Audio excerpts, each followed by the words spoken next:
against Cueto in the past. He's a power pitcher. He relies on his fastball and a hard slider, and those are usually the kind of pitchers the Cubs match up well against. All right, it's the 4th of July weekend here at Wrigley Field. The Cubs hosting the Cincinnati Reds.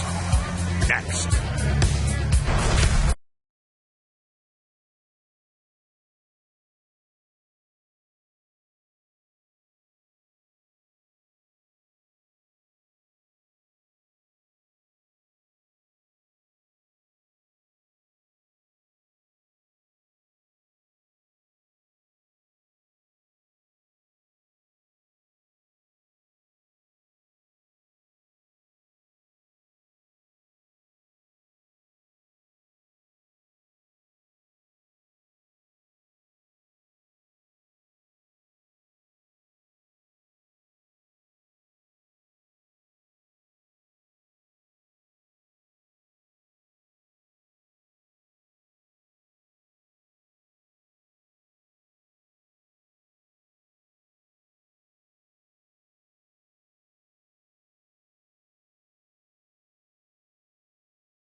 TV. Get every MLB game and the most in HD. Call 1-800-DIRECTV. Temperatures heating up.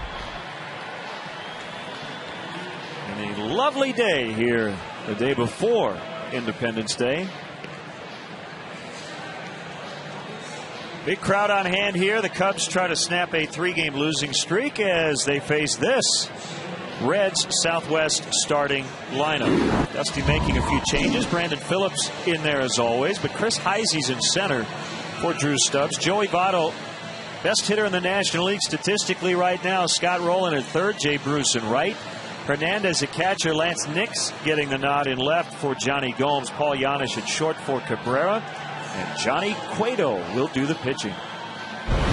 Take a look at the Cubs defensively this afternoon. Soriano, Bird, and Colvin across the outfield. Mike Fontenot moves from second to third base today, spelling Aramis Ramirez. Starlin Castro at short. Ryan Theriot over at second base. Derek Lee at first. Giovanni Soto doing the catching today. The right-handed sinker baller Randy Wells. Record could and should be a lot better than 3-6 based on the way he's pitched. He's received just 1 run of support in his last 3 starts and 2 or fewer in his last 7. Last time out against the Pirates went 6 innings of 3-hit 1-run baseball, but when he left the ball game it was tied 1-1 and eventual Cubs lost 2-1 to the Pirates. Larry Vanover in his 18th season will work the plate. Campos, Kellogg, the crew chief, and Carlson on the bases. Here we go. Brandon Phillips showing bunt and taking ball 1.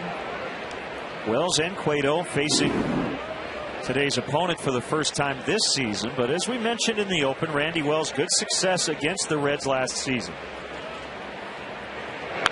Fouled back by Phillips. 1 ball, 1 strike. He hit a home run yesterday. Go ahead shot early on in the 3rd, and that would be all the Reds would need. They would add 11 in the late innings. But the game was a lot closer, at least through 6, than the final score indicated. Yeah, through 6 innings. That was a pitcher's duel yesterday. Both guys on top of their game. Bronson Arroyo doing what he usually does, throwing a lot of breaking pitches and change ups from a variety of different arm angles, and Cubs just could not break through against Arroyo.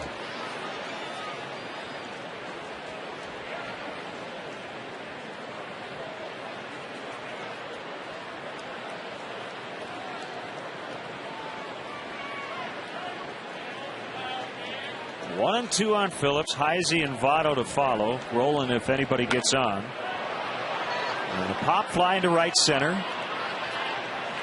This is Tyler Colvin gloving for the first out. Weather always a big factor here, and today, if you get it up in the air with any sort of authority, you're going to hit it out of the ballpark. Now, wind has died down a little bit since earlier this afternoon. The Reds did take batting practice. The Cubs did not earlier this morning, and the ball was jumping, no question about it. Here's Chris Heisey. He's playing center. 12th start of the year. 2 pinch hit appearances in this series. 1 for 1 with a walk. So he's done a nice job off the bench for Dusty. Which is kind of an unusual situation for a young player like Heisey. Normally managers like to stock their bench with veteran guys, maybe on the downside of their career, not able to play every day anymore, but still can give you a very valuable bat late in the ball game. But Heisey, the youngster, has really taken to that pinch hitting role, although I don't think he's going to do a lot of it in the future. This guy projects to be an everyday outfielder for this Reds team at some point in the very near future. Swing and a miss for strike 3. Join us and Miller High Life this summer and help give returning vets a piece of the High Life. Go to MillerHighLife.com for details. We should point out both teams and all major league clubs wearing the special stars and stripes caps this weekend with the American flag etched into the team's logo. The Toronto Blue Jays hat has a maple leaf design instead of the stars and stripes for obvious reasons. MLB Properties will donate 100% of the proceeds it receives from the sale of these caps to Welcome Back Veterans, which addresses the needs of returning American veterans and their families. It's a nice program, and that is something different wearing the red, white, and blue caps. Joey Votto on a 2-0 pitch, grounds out to Ryan Theriot. That's a good start for Randy Wells. Cubs offense takes a shot at righty Johnny Cueto when we come back.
Two hits, no runs yesterday. Got to get something going here at the plate. Theriot back in there. First start of this series. Colvin in right. Lee, Bird, Soriano. You have Mike Fontenot at third as Aramis Ramirez just gets a day. Soto catching. Castro at short. And Wells on the mound. Look at the Reds defensively today. Lance Nix in left field. Chris Heisey in center. Jay Bruce over in right field. The veteran Scott Rowland at third base. Paul Janisch getting the start as shortstop for Orlando Cabrera today.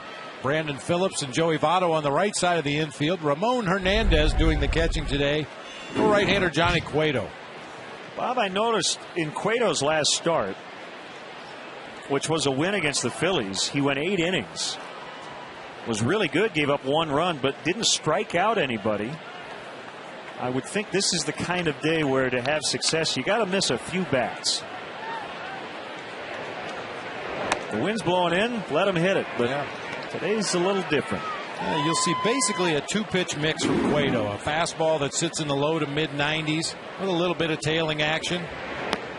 It was a hard slider in the mid to upper 80s, an occasional straight changeup, but basically a power pitcher. Everything is hard, hard, hard.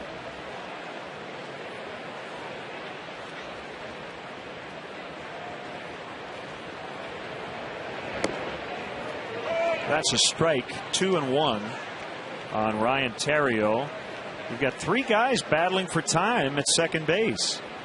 Theriot, Baker, Fontenot. Fly ball to right, carrying pretty well on this hot day with the wind blowing out, but Jay Bruce gets back there and makes the catch on the warning track. Prior to today's game, Edward Jones representative Bob Shackner presented the Edward Jones Player of the Month award to Tyler Colvin for his outstanding play in the month of June. Edward Jones, making sense of investing.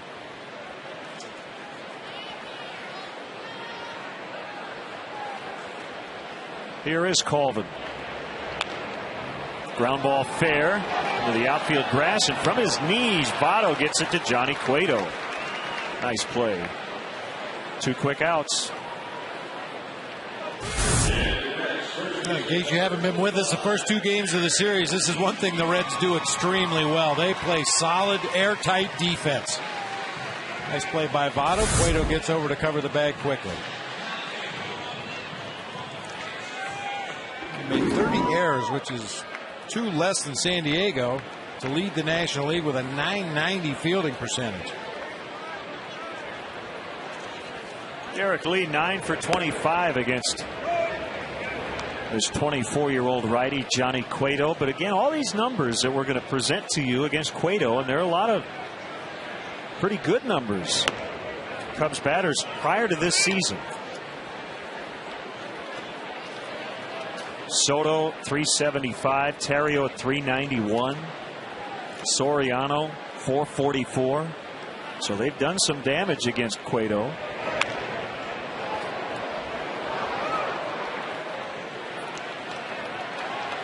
Derek Lee, the man at the plate, a 360 hitter lifetime against Johnny Cueto. And I really believe, like I said before, it's because of the style of pitcher that he is. Not likely to throw the straight changeup, which is a pitch that has really given the Cubs problems offensively this year.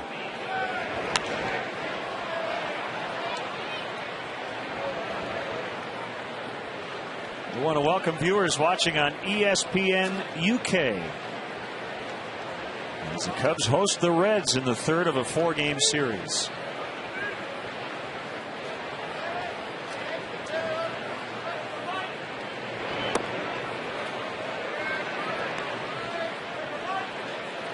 Two on Lee with Marlon Byrd on deck.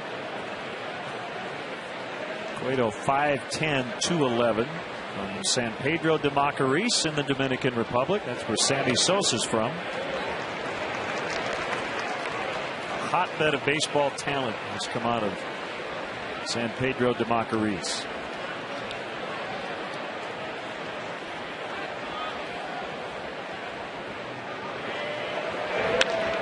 Out of the left center field, it'll get down for Derek Lee.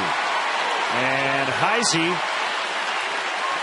gets it back in, but it'll be a double for Lee.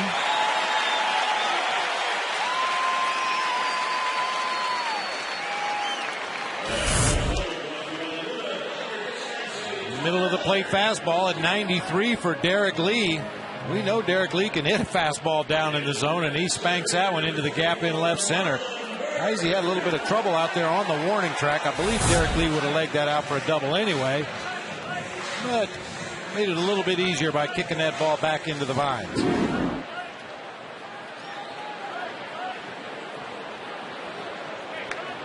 Marlon Byrd just 2 for 16 on the homestand. Takes ball 1. Even after that hit, Derek now 3 for 19 this week. Unfortunately, that is not an uncommon batting line when you look up and down this Cubs roster. Xavier Nady not in the lineup today, but he's 2 for his last 24. Fukudome 2 for 25.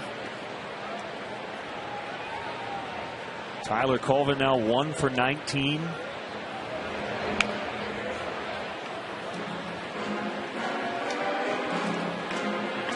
Bob, you don't expect every guy in the lineup to be hot at the same time, but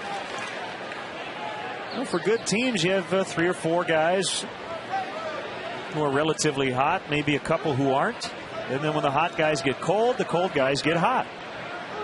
It seems like everybody's gone cold. You use a term that they use in golf, ham and egg it. You know, if you got a couple guys that aren't swinging the bat well, but you have a couple guys who are swinging extremely well, you should still be able to score some runs and manufacture some offense. And then when the hot guys cool off, the cool guys get warm, and you try to do it that way all season long. But you got to get a couple guys hot at some point. Ball 4, it brings up Soriano.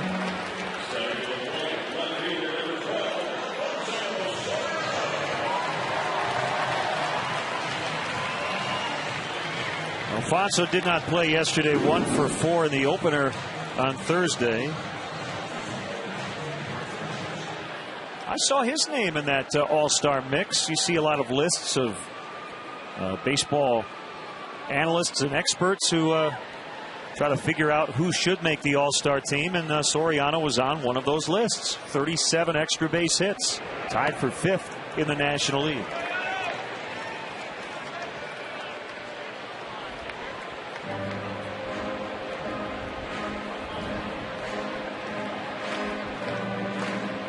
We'll find out tomorrow who will represent the Cubs in the All-Star game in Anaheim.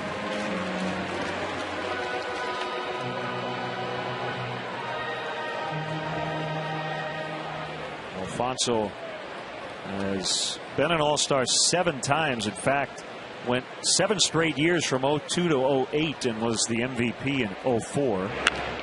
Ground ball, rolling. Nice play. Toss to Phillips in time to get Byrd. Well, Votto and Roland with very good defensive plays in this inning, helping out Cueto. 0-0 after 1.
Compliments of Ballpark Franks.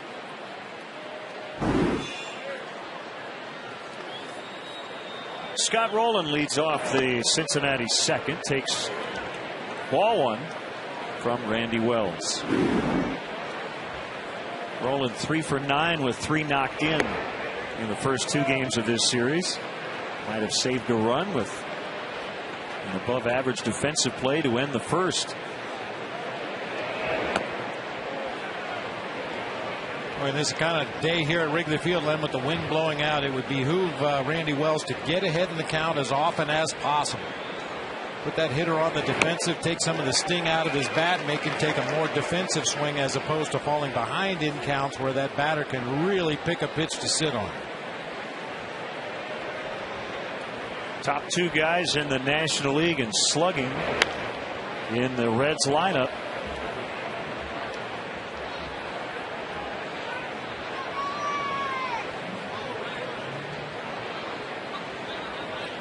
It's one thing to add veteran leadership, which the Reds did with Roland and Orlando Cabrera, Ramon Hernandez, but when you get production, that's what it's really all about.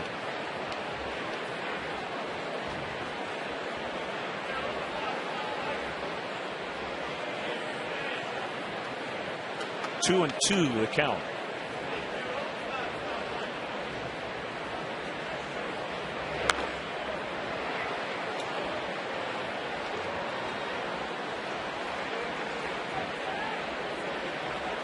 It's kind of interesting, Bob.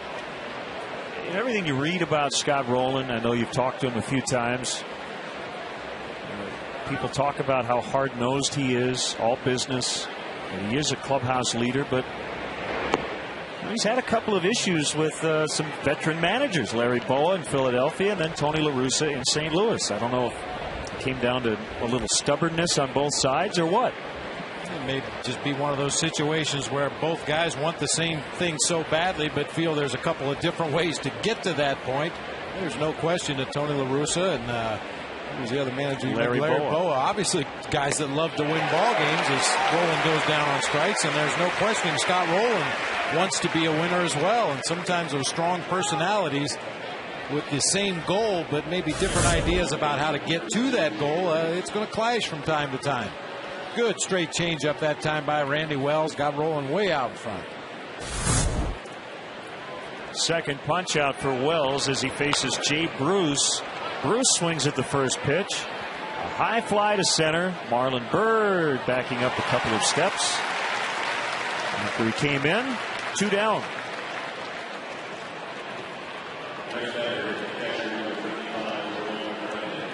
I wanted to mention Randy Wells and Ryan Theriot will be hosting the Red Dirt Music Fest, which will benefit Children's Memorial Hospital, coming up on August 4th. And that'll be at Joe's. And it's in support again of Children's Memorial Hospital. So their inaugural Red Dirt Music Fest. Brandon Jenkins, Randy Rogers, Stoney LaRue and the Arsenals will headline. And the music starts at 7 o'clock. Tickets are on sale now. Ticketmaster.com or at Joe's. You can go to joesbar.com for more information. That's at 940 West Weed Street. Looking forward to that.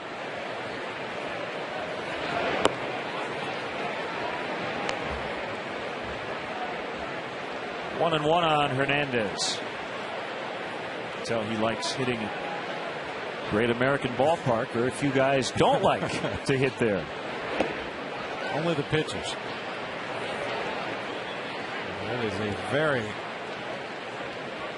conducive to offense ballpark. Very short dimensions, very short grass in the infield. The ball shoots through quickly, tends to carry to the outfield to all parts of the ballpark. Hernandez pops it up. Shallow right. Colvin's going to take it. And Randy Wells. 6 up, 6 down to start this one. Fontenot, Soto, and Castro coming up in the bottom of the second.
the Dodgers. Well, let's hope they get it out of their system this weekend. Really? We'll be there on Monday for the 3-gamer.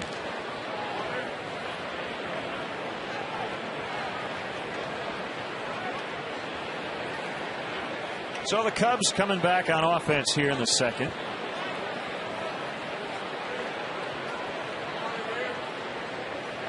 One other game going on, and just like yesterday, you have the Blue Jays at Yankees in an early contest. And the Blue Jays got 2 in the first off Andy Pettitte. I'll keep you posted. Everything else later. 1-0 on Mike Fontenot. Gets the start at third. 1 for 3 with a walk yesterday, but committed what turned into a pretty key error in the 9-run 7th for the Reds. Just got a little ahead of himself as he tried to field the ball, tag the runner, drop the ball. Nobody retired on that play. Pass ball later, charged to Coy Hill, made for 8 unearned runs in that inning. Cubs have now allowed a major league high 54 unearned runs. It goes without saying, Len, when your offense is not scoring runs, to compensate for those unearned runs, it adds up to a bad streak, a really bad streak. Drilled into the right field corner, fair ball. Going to kick off the sidewall. Jay Bruce able to flag it down, and he'll keep Fontenot to a double. Any sort of issue out there, and it would have been 3.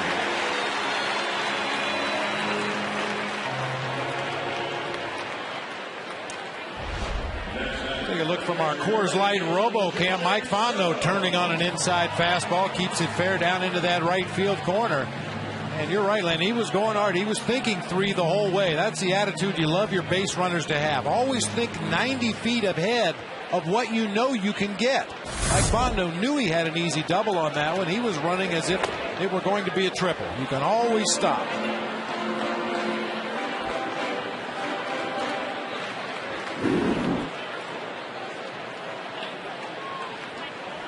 Soto back in the lineup. And he and Coy Hill in the first 6 games of this homestand have each made 3 starts.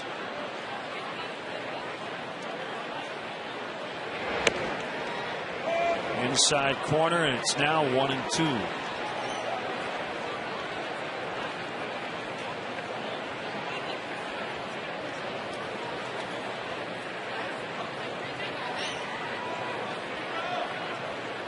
Another guy with good previous success against Johnny Cueto.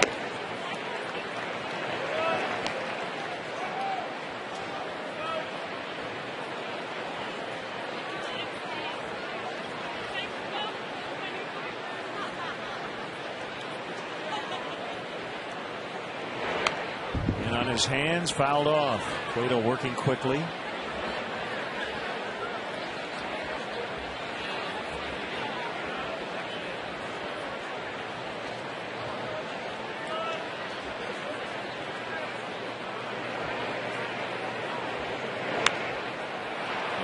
Up for Phillips, and Fontenot will have to hold at second. There's still time to get great seats, including bleachers, for Cubs games this summer. To purchase tickets, visit Cubs.com, call 1-800-THE-CUBS, or visit the Wrigley Field box office.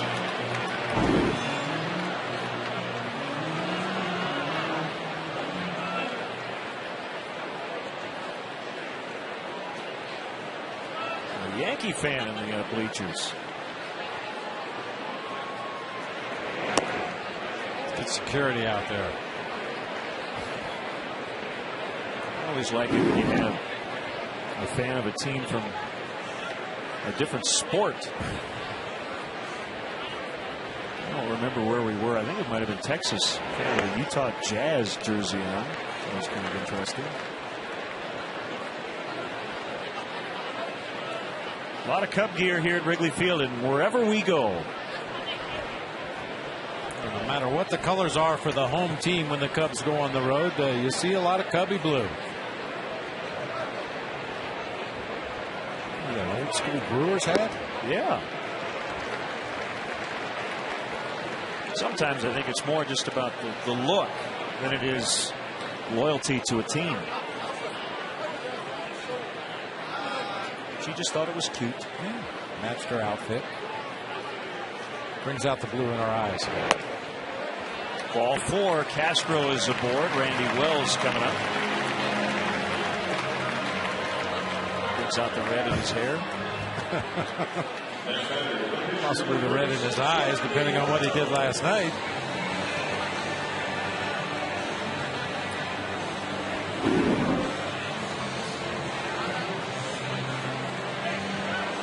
Reds are expecting Wells to bunt.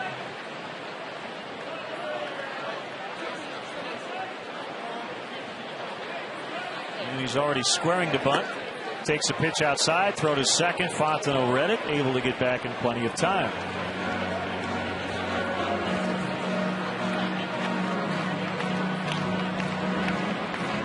That might not be the last pickoff attempt we see at second base in this sequence. We've talked about it many times with runners at first and second, the pitcher at the plate to put down a bunt. That runner at second becomes very susceptible. He wants to get a maximum lead and jump out there at second. Rolling will field. Phillips receiving the throw. It goes 5-4 on the sacrifice for Wells.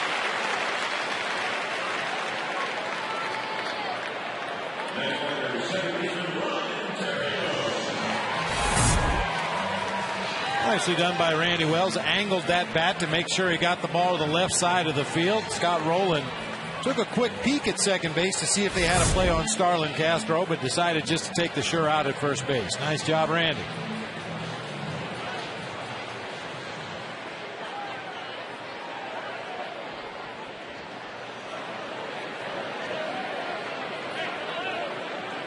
Second and third, 2 outs. Terrio looks at a fastball at 94 for a strike.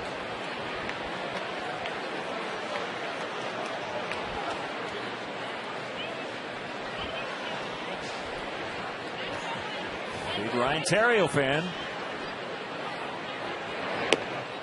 Cubs entering the day 25th in the majors with runners in scoring position at 244. The Reds are first in the National League at 287.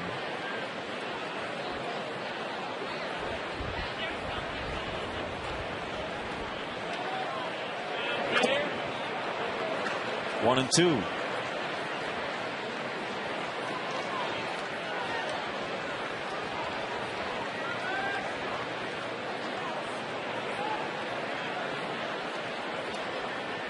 Cueto 1-3 lifetime at Wrigley, but a 3.38 earned run average in 5 previous starts. So he has pitched well, but hasn't gotten a lot of support. Giving up 3 home runs here in just over 33 innings.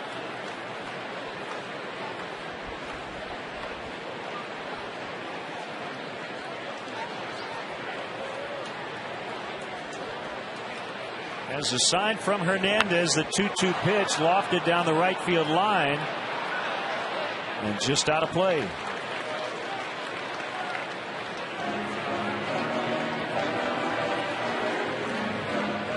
And the Reds defensively not really playing close to the bag at second at all, giving Starlin Castro an opportunity to get a massive secondary lead. If Terrio can get that ball into the outfield somehow, it should score 2 for the Cubs.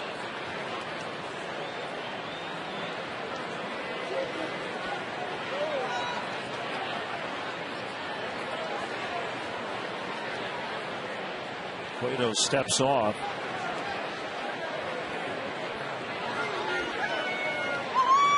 Ontario with just 7 extra base hits, 6 doubles and a triple.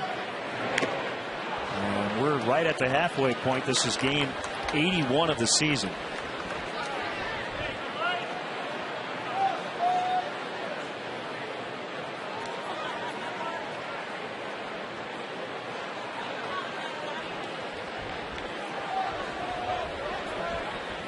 I think because of the kind of player Terrio is, you could live with the lack of extra base hits if you were getting a few more base on balls and a lot more singles to keep that on base percentage up there.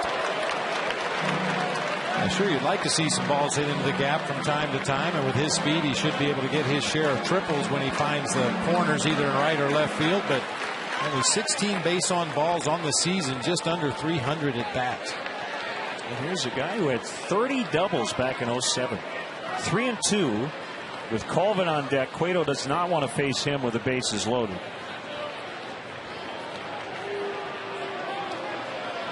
And even with the wind blowing out, Terrio is one of those guys today where Cueto can challenge him, because he has not hit a home run this season. Just say, hey, here you go.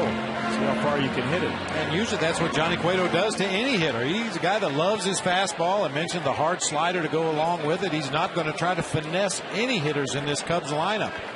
When he gets into those fastball situations, he's likely to throw a fastball.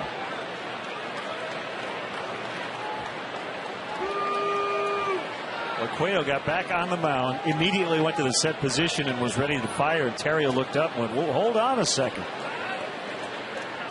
The 3-2 and a little blooper, and it'll be caught, almost a collision, but Giannis took it away from Brandon Phillips. So the Cubs lead 2 in scoring position. They've stranded 4 early on, 0-0.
There's only one place to go for the best local sports news and highlights. That's Sports Night, every night at 6:30, 10, 10:30, and midnight.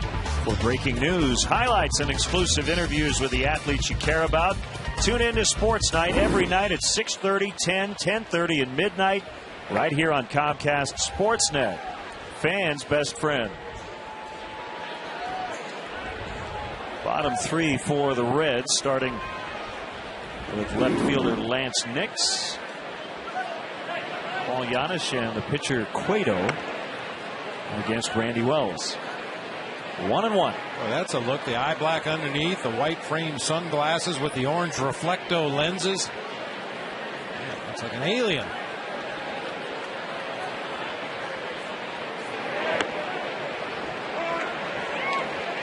One and two.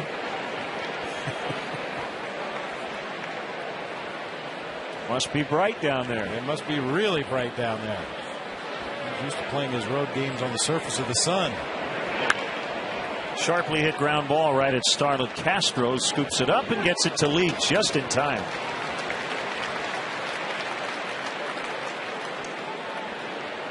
I'll tell you, Bob, these Reds batters, they get out of the box pretty quickly and make it a close play. I mean, even the most routine plays have been close over at first. We saw the pitcher in the first game of the series, Travis Wood, put down a sacrifice bunt, a very routine play, and turned it into a bang-bang play at first. There have been several ground balls hit to short that have been bang-bang over there at first base in this series. Paul Yanish, a Rice University product from Houston.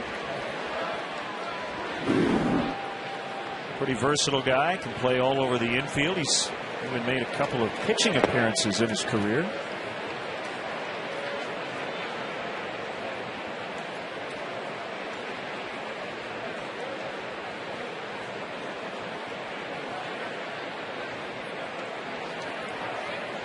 I think Dusty's going to use him in a tight game, however. He's given up 11 runs in 2 innings. Didn't have his good stuff. He did not. Working on too much rest. Pitched twice last year. In the dirt, 2 balls and a strike.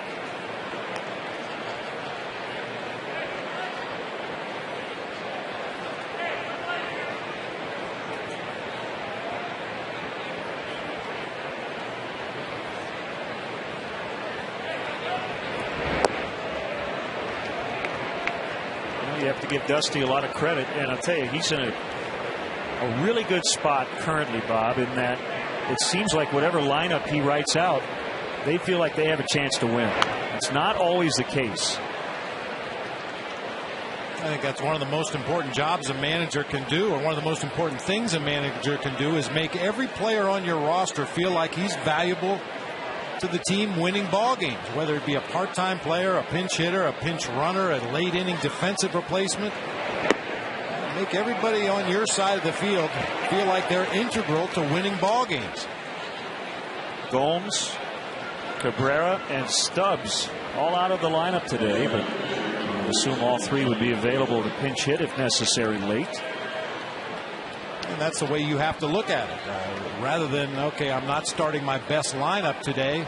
Well, I may not be starting my best lineup, but I've got a much better bench available today than I did yesterday. You can never think of it as weakening your team. You're just strengthening yourself in different areas.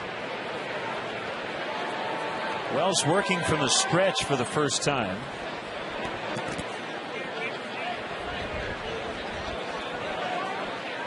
Good outing for Randy on Monday against the Pirates. A no decision. Gave up 1 run in 6 innings. He did walk 4, which elevated his pitch count. Cueto bunts foul.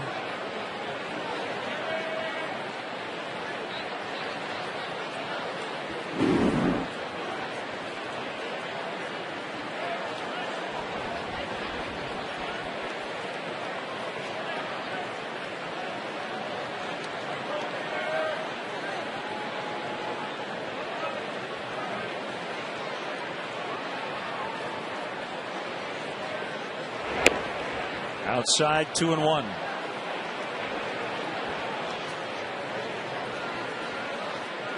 Looks like they're trying to get Cueto to bunt the ball to Derek Lee, who would have a shot at the runner going to second.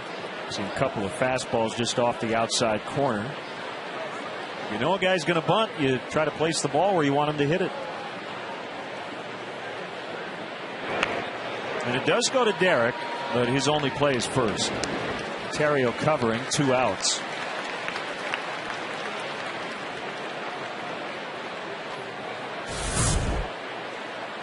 If you get the right combination from our Coors Light RoboCam, you see that ball dead into the right side. Derek Lee only with 1 play. If you've got the right personnel running at first base and a pitcher at the plate and can throw him a hard fastball inside and get him to bunt that ball, that's when you have your best chance to possibly turn a double play, because it's going to take a while for that batter to back up, put the ball in play, and then reverse his momentum and run down that first baseline. So if you have a slow runner at first, you want to try to challenge that pitcher inside with hard fastballs.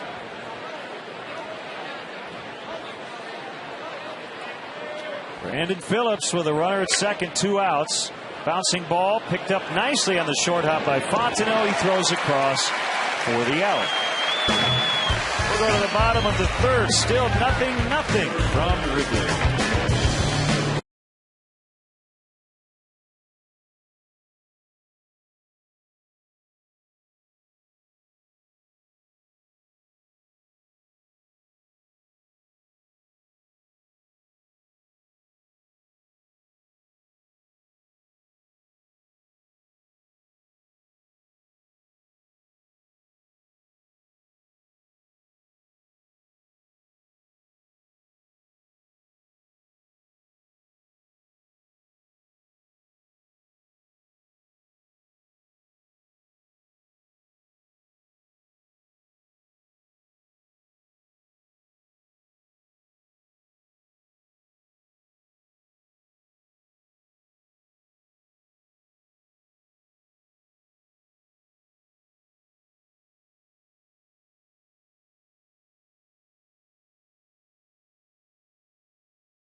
Wrigley, presented by PNC Bank. Don't miss the action as the Peoria Chiefs battle the Kane County Cougars at Wrigley Field. Kids 14 and under can come early for the chance to watch batting practice on the field and meet some future stars. Order your tickets today at Cubs.com. Become a great annual event. That's a big lake. A lot of fish in there, I'm told. I can't seem to find any of them. Okay, I was going to say, I can't say I've ever fished Lake Michigan, but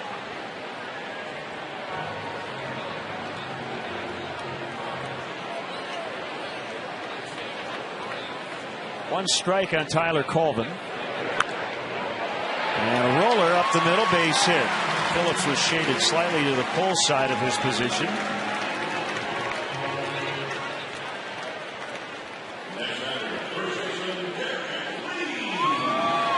Derek Lee doubled in his first at bat.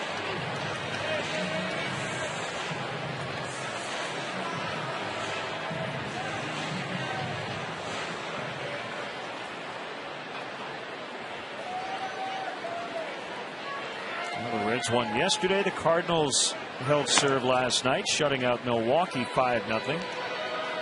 Andy Garcia got his 8th win. So the Cardinals within a game and a half of the leaders. Milwaukee 9.5 out. The Cubs are 11.5 back. 2 games behind Milwaukee for third.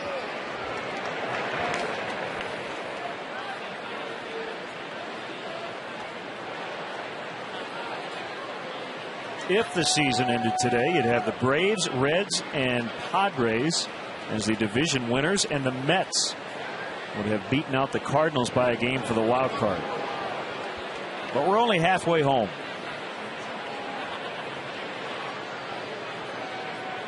The biggest lead in the National League is in the West. The Padres up 3.5 on the Dodgers. That's a strike on a good slider, 2-1.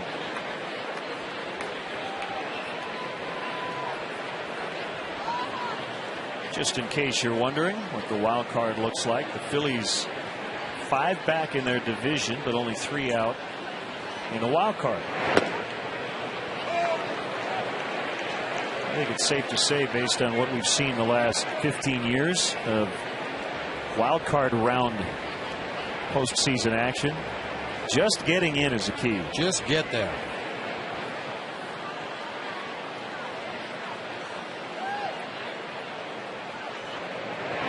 Swing and a miss for the first out. Cueto challenged Lee with a fastball. That's his first punch out in a couple of starts. I mentioned Cueto, a power pitcher with that fastball in the low to mid 90s, the slider in the mid to upper 80s. And he's not really trying to hit spots. Occasionally he'll throw that slider off the outside corner, but he doesn't consistently command his pitches well, which is another reason I think the Cubs have hit him well historically.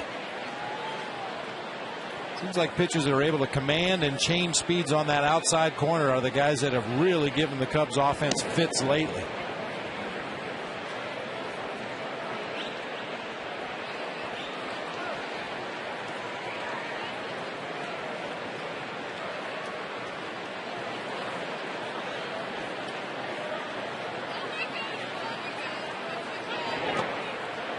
Ball 1 to Marlon Byrd.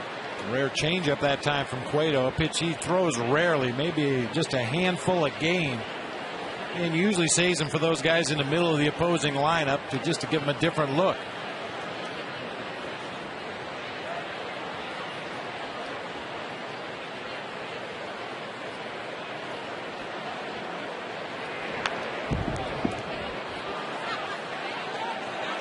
Cueto signed with the Reds in 2004.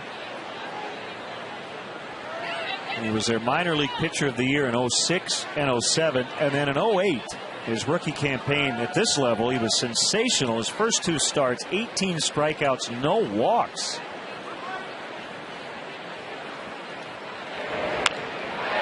And that one feathered out into left center over Giannis. Colvin's going to have to hold up at second. And the Cubs have 2 on. They've had a lot of chances here early.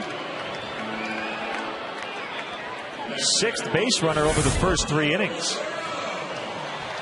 From our Coors Light RoboCam, Marlon Byrd, as he's done so many times this year, just muscled that ball out there over the infield. Didn't hit it particularly well, didn't hit it on a good spot of the bat, but he's strong enough just to muscle it over the head of the Red shortstop into shallow left center for a base hit.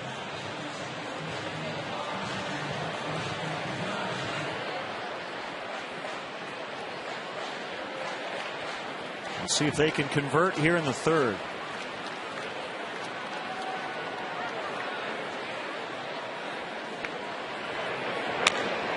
Broken bat, soft liner. Giannis the catch. The bat ended up about 7 or 8 feet away from Giannis when he caught the ball. And 2 outs in the inning.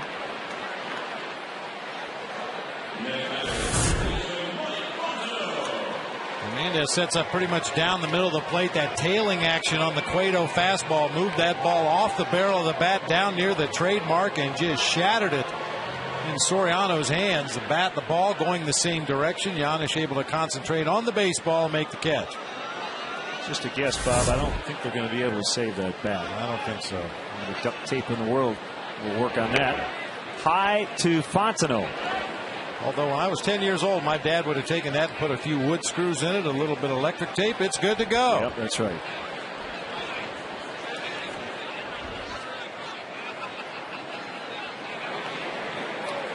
Inside, 2-0.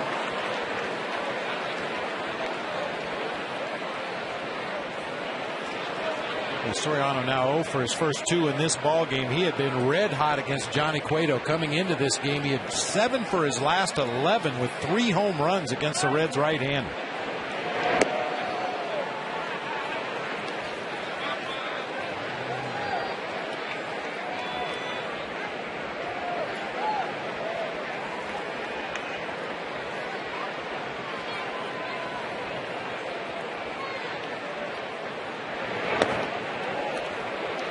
Three and 1 with Soto on deck.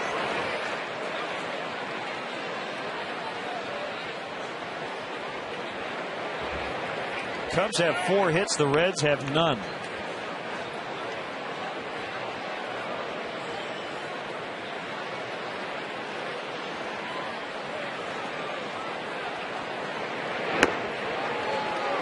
And that'll load them up.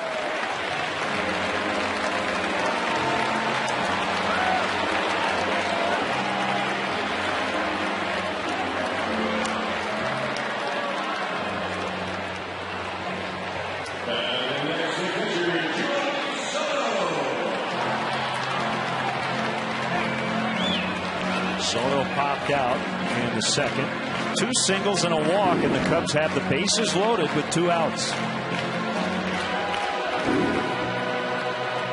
About one of those timely base hits has been missing for so long. How about a fly ball off the scoreboard? the wind blowing straight out to center.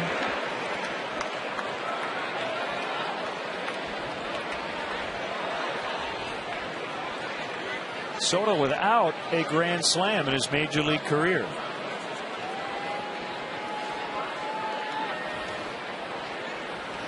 Did you hear what I said?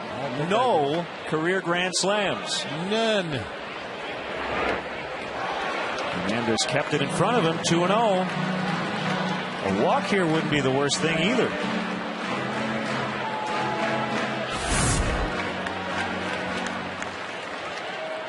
We've seen more changeups from Cueto in this inning than he normally throws in an entire ball game. Good read that time by Soto. Laid off that changeup that started down at the bottom of the strike zone but ended up in the dirt.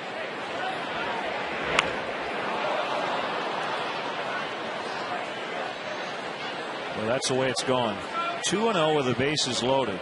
You get a pitch to handle and you bounce it off your foot.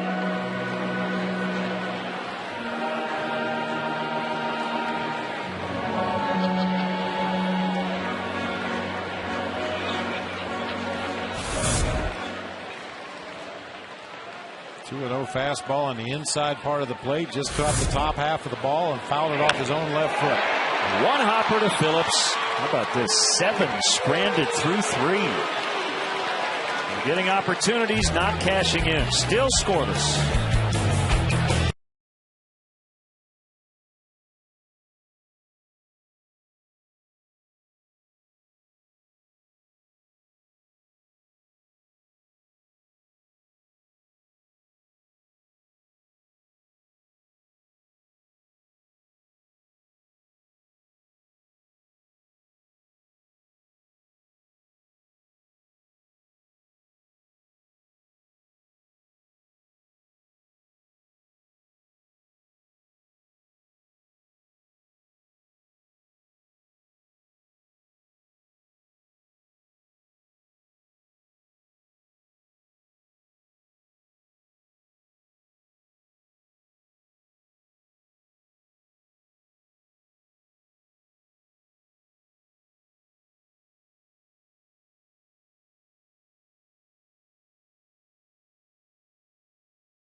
Bell open 1 a.m. or later.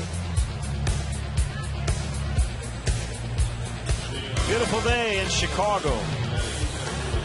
The Menards grounds crew keeping that infield dirt nice and smooth.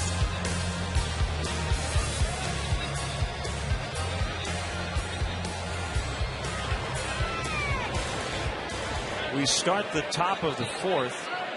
There's Heisey, Joey Votto, Scott Rowland. This is a key guy for Randy Wells. Off the end of the bat foul.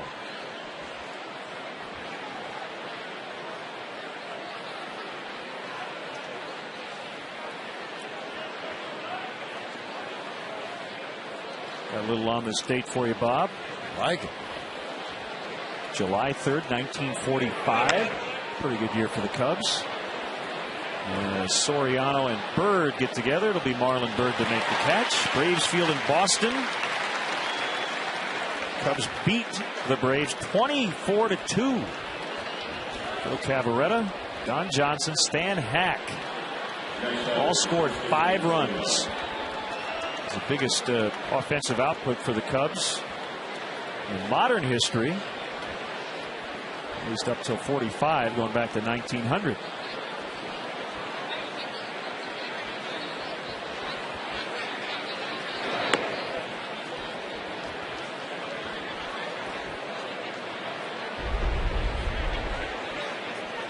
Land Rover high performance of the week, Joey Votto. 458 over a 6-game stretch. Hit a home run yesterday. High pop up. Actually, we'll get out to Colvin.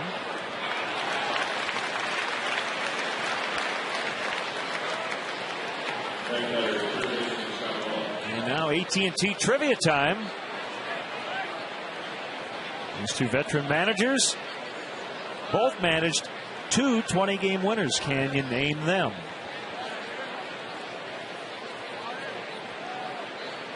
Well, let's see.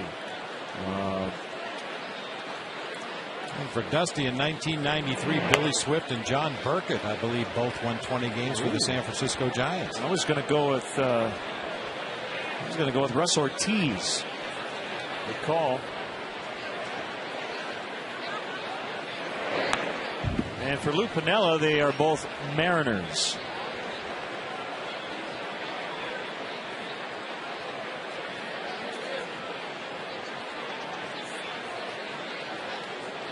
Russ Ortiz won 21. That was with Atlanta. Okay. Never did win 20 under Dusty in San Francisco.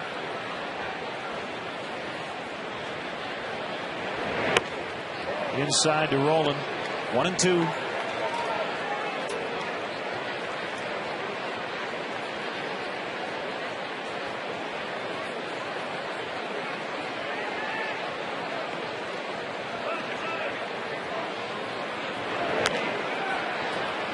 Down the right field line, Colvin circling, and he will get it in foul territory. Randy Wells has been really good today. That was an 8-pitch 4th inning. There's not a lot of hit. We're still scoreless.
Mark Langston with Seattle, maybe? Well, you're close. Lefties. Yeah, you're right. Burkett and Swift both won 20 in 1993 for Dusty. Randy Johnson in 97. Jamie Moyer in 01 in Seattle. That 93 Giants team was something else. What was it, 103 wins and no playoffs? No playoffs. Lost the last day of the season to the Los Angeles Dodgers while the Braves were winning, and that was that. Leadoff base hit for Starlin Castro. Ended a 6-game hitting streak yesterday, starting a new one today. He has walked and singled. And Randy Wells will come up in another bunting spot. He laid down a successful sacrifice in the second.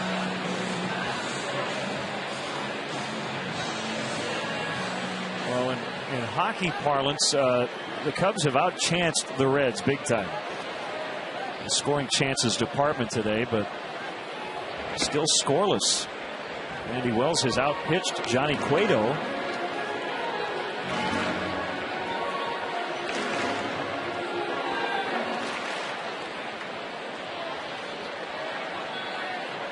But Cueto has gotten out of a couple of jams. 2-0. Boy, in this spot, Bob. Wouldn't mind seeing Randy pull the bat back, maybe try to actually swing with the way Roland and Votto have been charging. The corner infielders charging. Brandon Phillips was standing on first base that time. Paul Janisch really the only defender on the infield as that ball got into the hitting zone.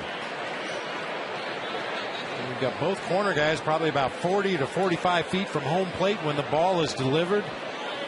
Brandon Phillips breaking from second base to cover first. Janisch is the only guy at a somewhat normal position out there in the middle. A lot of holes. The bunt goes to Votto, and he only has one play. Bad throw. Phillips will get to the bag. Randy Wells assumed he would be out by a mile, and the fans letting him hear about it. It will be a sacrifice. And they should let him hear about it. There's no excuse for this. Granted, that's an obvious out, but things like this happen in the game of baseball. We talked about the Reds and the way they've been running the base in this series. There's a reason why teams are in first place. Too late now. Play the game.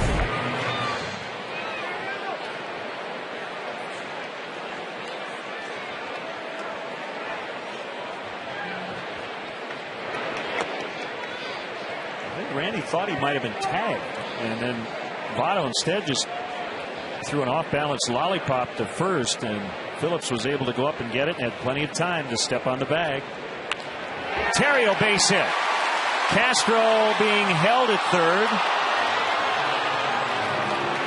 They're at the corners with one out.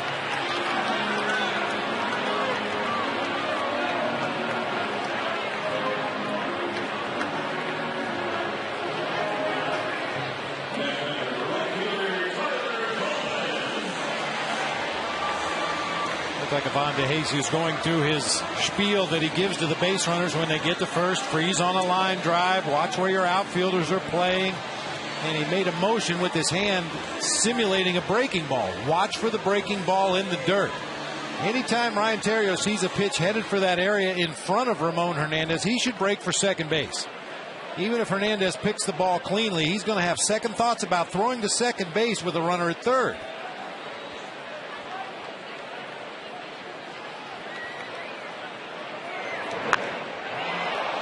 Colvin jerks it foul.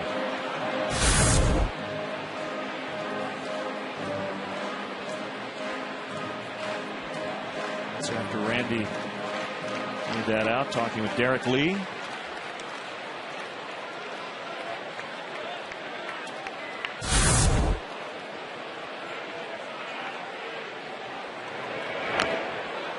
Oh, 0-2 on Colvin.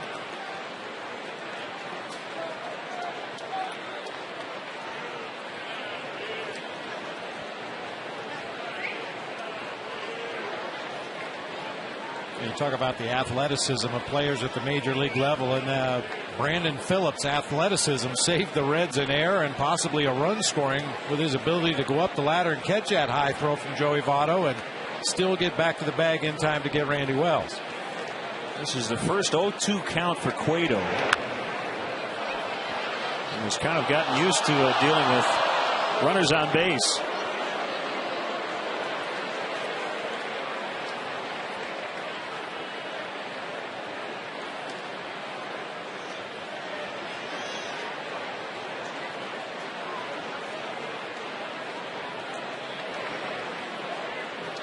Castro at third, Terrio at first, still scoreless, but the Cubs threatening in the fourth.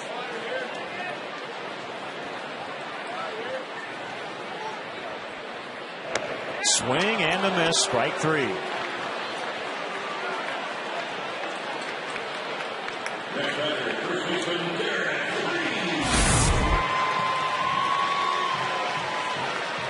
Nothing too tricky there. Just a four-seam fastball on the outside corner. A rare, well-located fastball from Johnny Cueto. And Tyler Colvin realized it was too close to take, but could not make contact.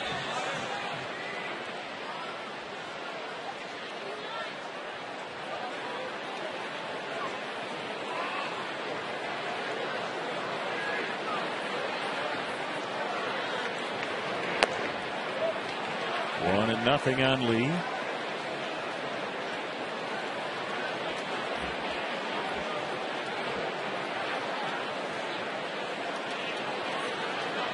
Cubs are just 1 for 7 with men in scoring position.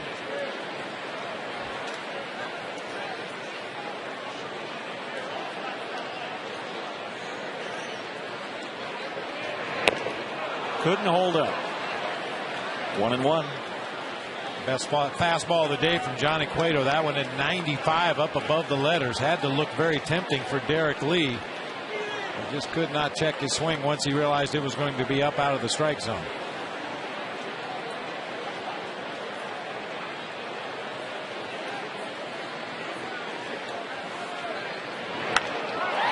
Fly ball deep to right. Bruce back makes the catch right in front of the wall. The frustration continues. 0-0 after 4.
$3,695. If you're the 500th texter, you could win $5 footlong subs from Subway. Well, we've seen the Cubs version of Lost or Gilligan's Island, however you want to put it. A bunch of people have been stranded. Great look at Oak Street Beach. Beautiful downtown skyline. Cubs have left 9 on base through 4. And a strike to Jay Bruce. Oak Street Bistro. Run by Anthony and Kimberly Priola. Great place to go have a cocktail. Sit right on the lake. Skyline of the city in the background. Can't be any better than that.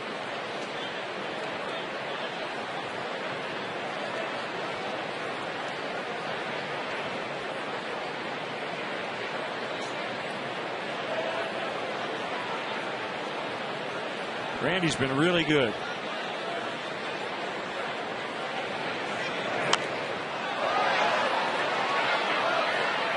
And no play. It's behind the Cubs dugout.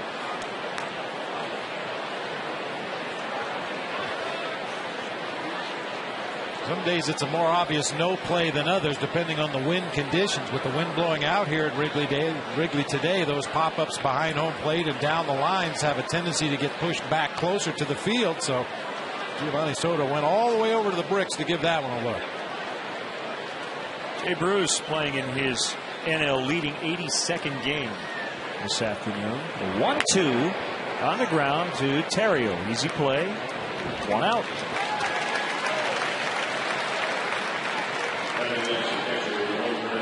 Looking for a great venue for your next party? The Captain Morgan Club at Wrigley Field has over 8,000 square feet of indoor and outdoor space and unmatched access to Wrigley Field. It's Wrigleyville's premier private party location. To book your party, call 773-404-4750.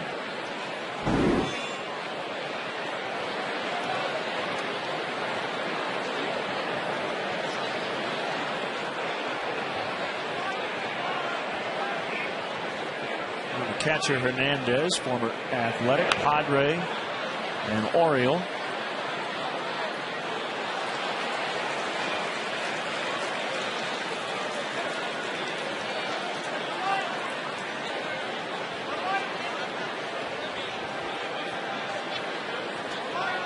.145 career home runs for Hernandez. And he's going to have to get a new bat.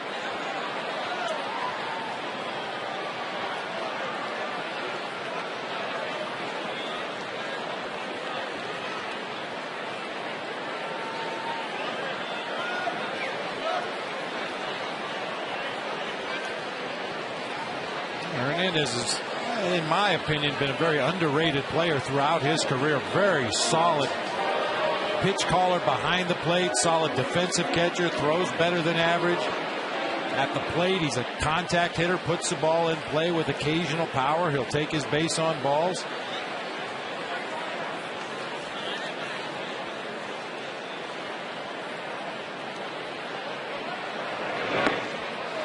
He chased one.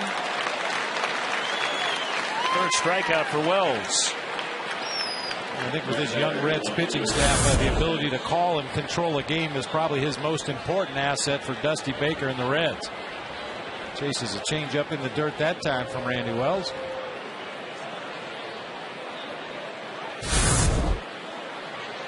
Well, plus they're getting so much offense from other parts of their lineup. I mean, he came in at 291, so he's certainly helped. I think you're right. Or the other side.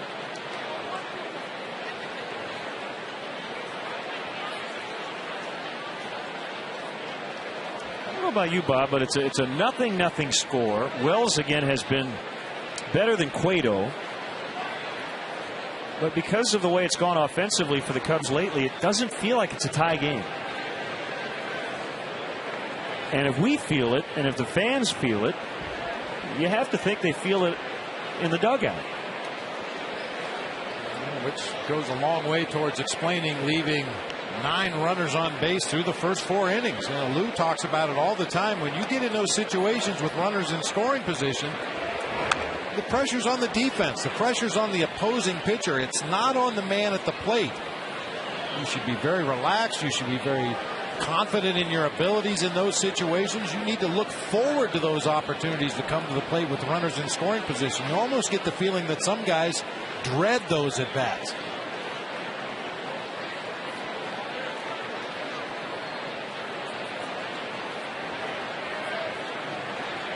One-two on the way, swung on and missed. Good changeup. Strikeout number 4. Bottom 5. 0-0.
Offensively, the Reds, not much at all. In fact, they have no hits through 5 innings today. Well, Randy Wells has been on top of his game. He has kept the ball down. We speculated before the game it's very important to do that with the flags blowing out the way they are today. And Randy seems to have a real good straight changeup working. We talked about how much trouble that gives the Cubs. It's given the Reds fits today, too.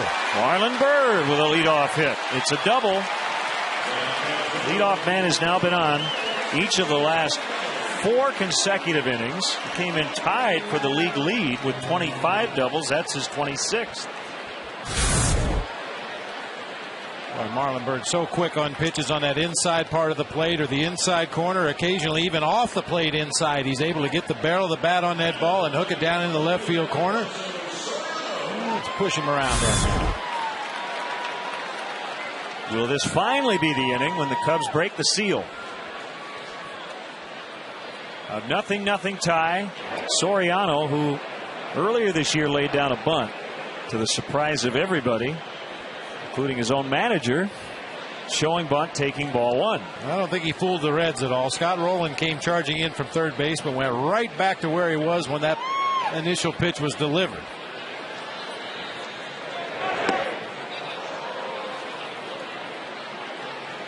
And to be honest, I mean, you look at what's happened so far today, I don't know, other than the pitcher, if it's a good play to bunt, because they haven't proven they can get him in with less than 2 outs anyway. Yeah, especially with a guy that has home run power and is a fly ball hitter as Alfonso Soriano is. Yeah, this is, I mean, there have been many situations where I wouldn't have hesitated to see Soriano put down a bunt, but this is not one of them. We've already got a runner in scoring position, wind blowing out.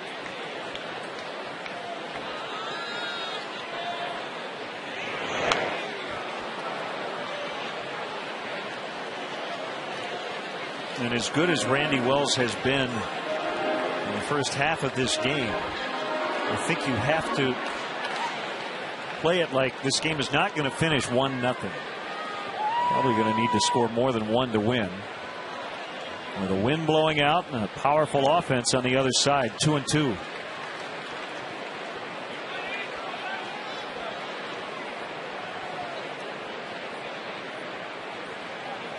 Well, at worst, you'd like to see a productive out, either a deep fly ball to the outfield, deep enough to allow Marlon Byrd to tag in advance, or possibly a ground ball to the right side, although that's not Soriano's forte.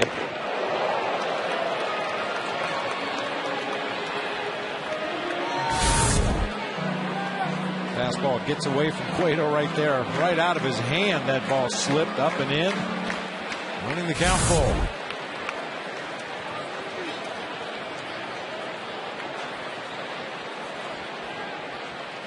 The kick, the 3-2 pitch, bounding ball foul.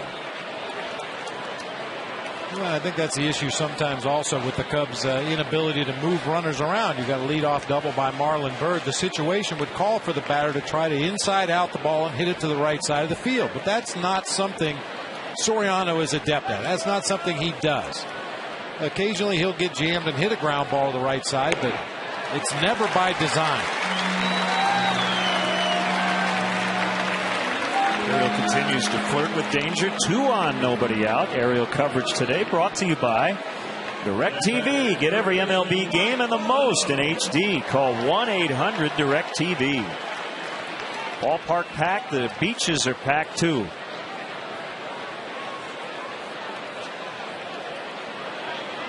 And pitching coach Brian Price meeting up with Ramon Hernandez and Johnny Cueto, but not on the mound. What's happening here? Vanover out there with him as well. This meeting started right at home plate.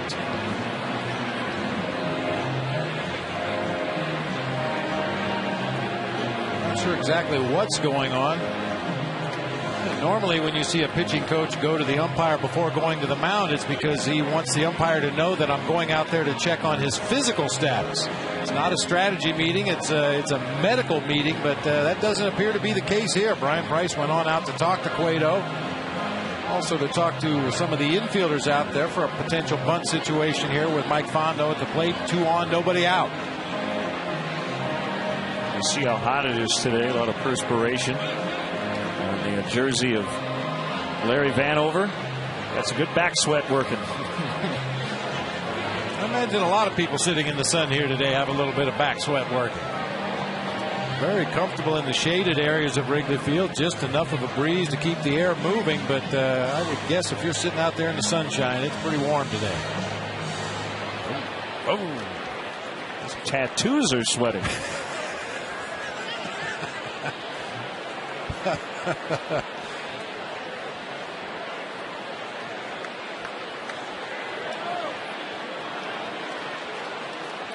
If you know that gentleman, please don't tell him I said that. As Cueto fakes towards second. 2 on, nobody out. Mike Fontenot, the 6-hitter, has doubled and walked.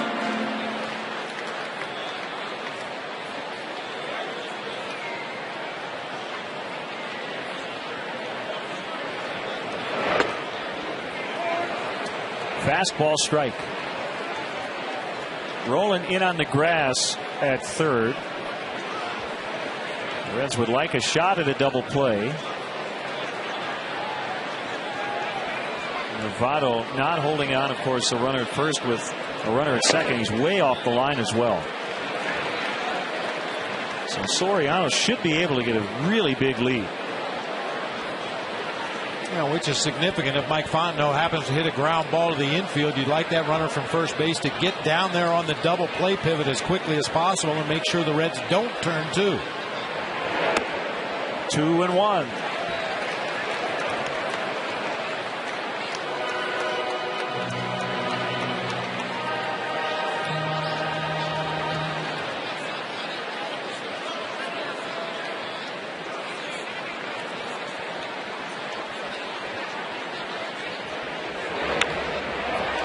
Roland will cut it off. They get 1 at second. That's going to be it. As Phillips faked toward first and then wanted to check to see what Bird was doing at third. Marlin was standing right on the base.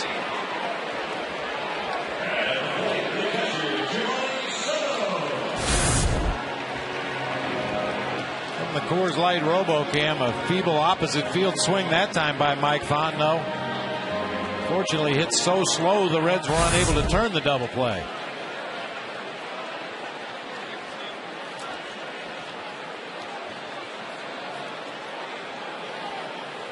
Cueto and Hernandez will chat again between the mound and the plate.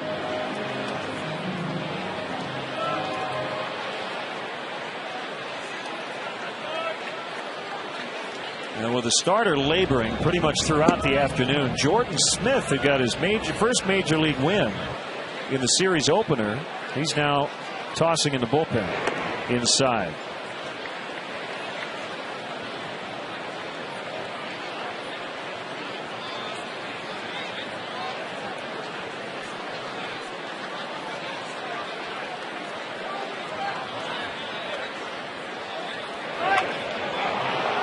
Votto backhand throw goes to the plate. Tag applied. Bird is out.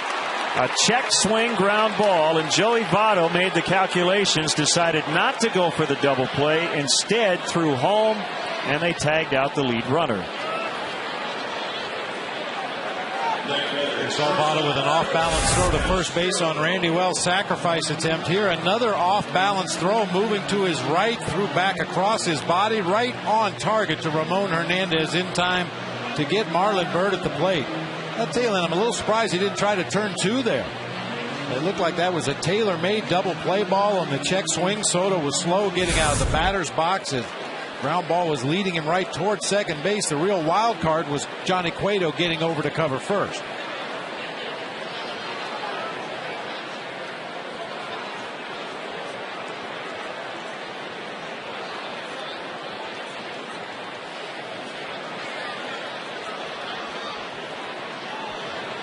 It's up to Castro.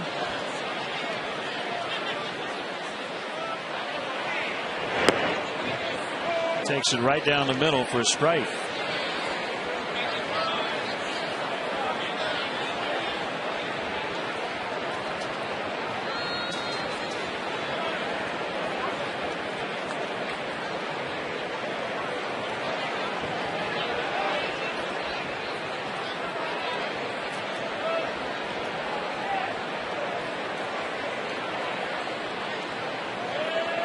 Cueto's been terrible with nobody on base, but you put a guy in scoring position, he's been at his best.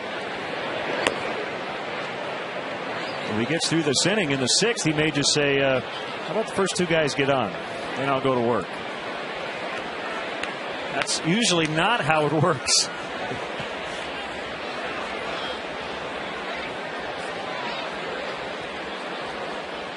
I think he's gone from the windup to maybe 2 batters that haven't been the leadoff men all day.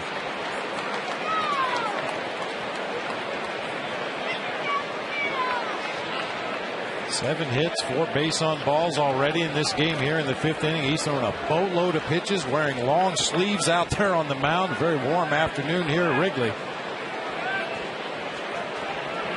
And he does not have to give in here with a pitcher on deck. 3-1 to Castro. He's trying to get him to chase something.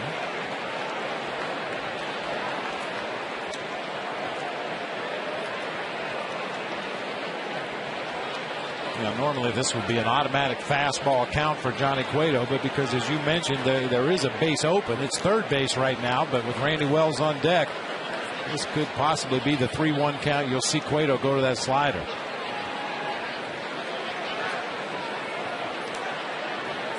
The kick and the pitch fouled off. 3-2 to Castro. Fontenot and Soto will get a head start on this upcoming payoff delivery. Wells on deck. He is not allowed a hit through 5. Cubs have 7 against Cueto, who's also walked 4. Tells you how many base runners they've had.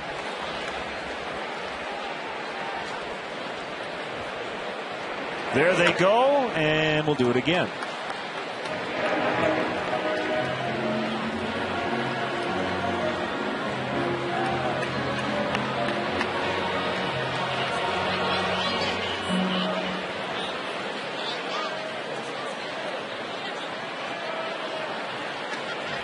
Nice share. I like that. Gave away about 1/12 of that pretzel.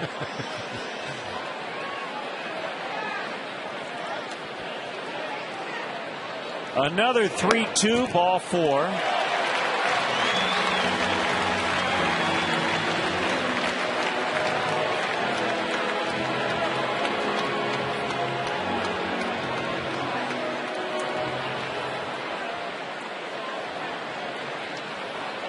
So Wells has not swung the bat yet. He's laid down 2 sacrifice bunts.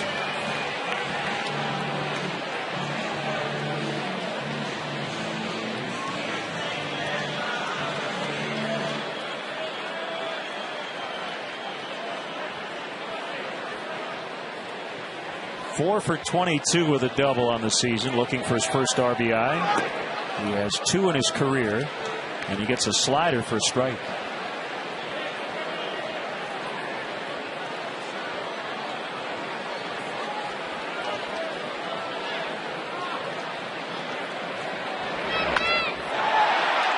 Phillips plays it on the short hop, throws to Votto, and the Cubs have now left 12 on through 5. Wells back to work in the 6th. No score.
Inside look with Lance Briggs. Learn how the 5-time Pro Bowler feels about the Bears' offseason moves. Plus, details from his brush with tragedy. Don't miss Inside Look with Lance Briggs.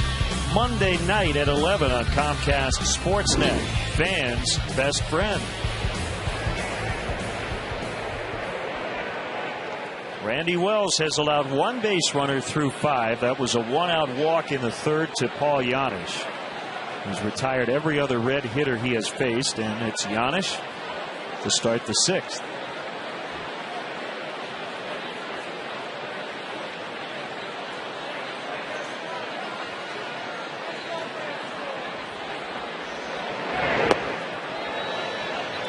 It's a little low, ball 1. The Cubs are 1 for 11 with runners in scoring position against Johnny Cueto. Janisch went. Got a little piece of it for a foul tip, it appeared. 1-1.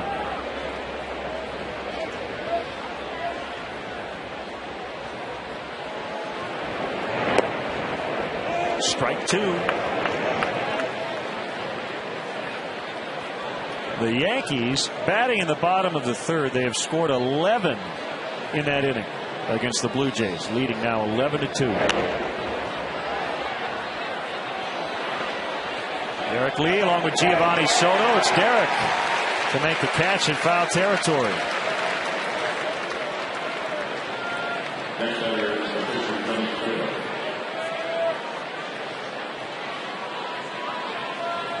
The Blackhawks are the 2010 Stanley Cup champions. Text CHAMPS to BHawks. That's 242957 to join Blackhawks Mobile and be entered in to win a Stanley Cup champion street banner autographed by members of the Blackhawks team. That's CHAMPS to 242957.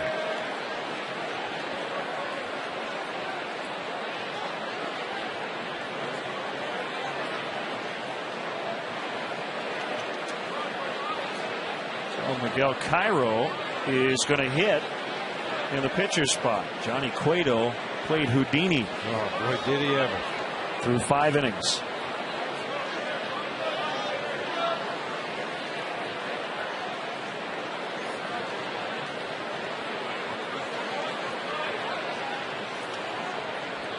It's hard to give up 5 base on balls and 7 hits in 5 innings and not score. And only 2 strikeouts.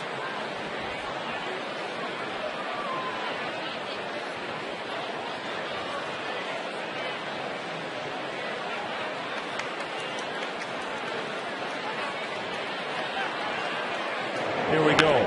Cairo into right, and it's caught by Colvin. 2 down.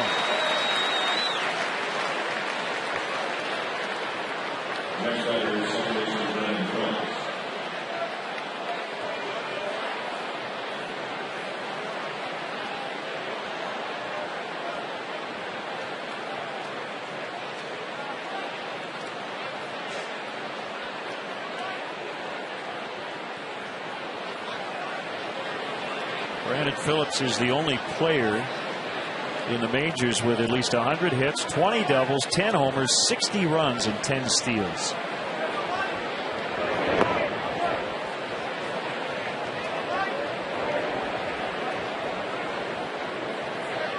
And just so you don't think it's all been smooth sailing for the Reds this year, Brandon Phillips was benched a couple times earlier this year for not hustling.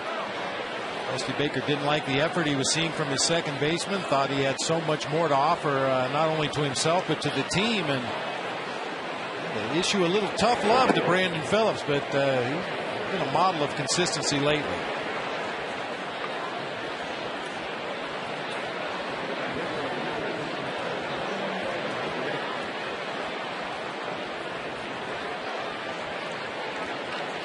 The 2-0. Fouled back.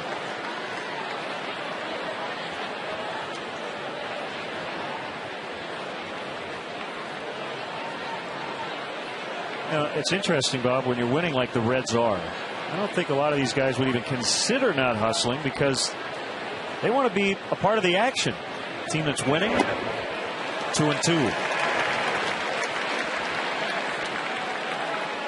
And there's something about the hustle plays. I mean, Brandon Phillips is a guy that's capable of hitting the ball out of the ballpark, driving balls into the gap for extra base hits. But when you leg out a routine infield grounder and beat that throw to first base, that's a huge emotional lift for your ball club.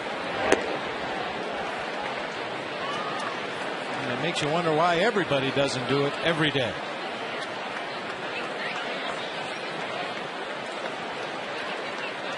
Three and two on Phillips. Heisey on deck. Here it is.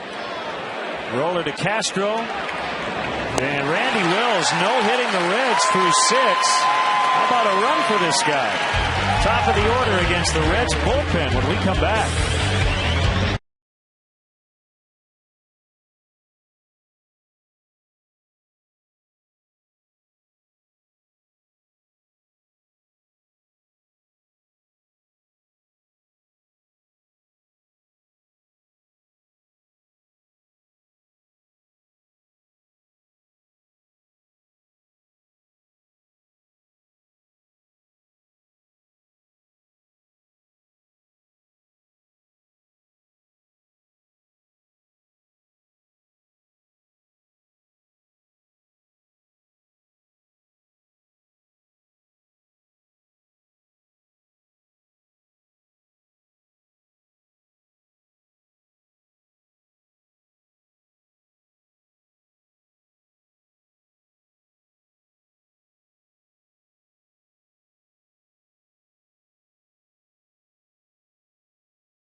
The official monthly magazine of the Chicago Cubs. Vine Line offers exclusive insider coverage and photography all year long. Visit the Vine Line blog at Cubs.com for extra content and order today.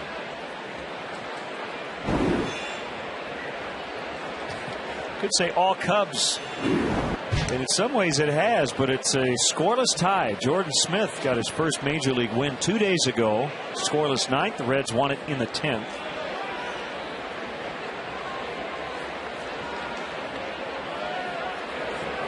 Faces Ryan Theriot, waves at strike one. Smith's win came in his 7th career appearance. Got his first career save on June 21st in Oakland. Charged by Giannis and the stretch by Votto.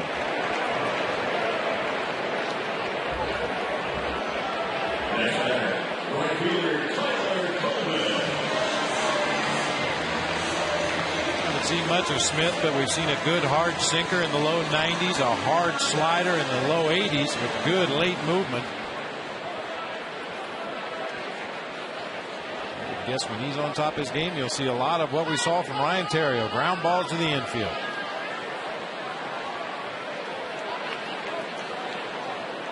The pitch to Colvin, base hit, right field, number 8 for the Cubs.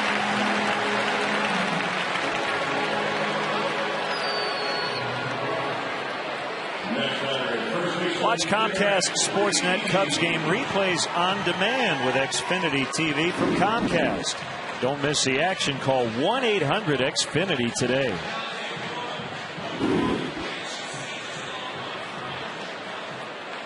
Lee has doubled, struck out, and then fly deep to the warning track and right with 2 on in the 4th. fly ball to right was struck well. Unfortunately, didn't get enough air underneath it. It was more of a line drive to the warning track in right field. If he'd have gotten it up in the air a little bit, let that wind push it, might have had a chance to get it up into the basket. Cubs with 2 base runners in the first, 2 in the second, 3 in the third, 2 in the fourth, 3 in the fifth, 1 more here in the sixth. They have not hit into any double plays, so every base runner has been stranded.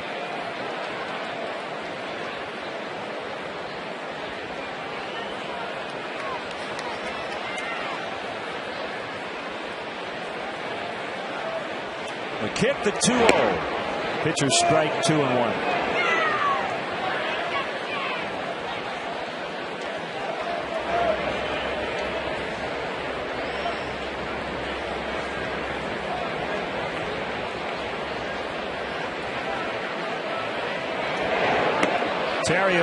Colvin running, and he's going to get in. Almost overslid the bag, but able to keep his foot on it. And it's 3-1 on Lee. Tyler Colvin with his second steal of the season. He got himself a really good jump over there. Smith playing minimal attention to the runner at first, and Colvin got a huge jump, a hard slide into second base. He ends up on the outfield side of the bag, but keeps that left foot on there before Brandon Phillips can apply the tag.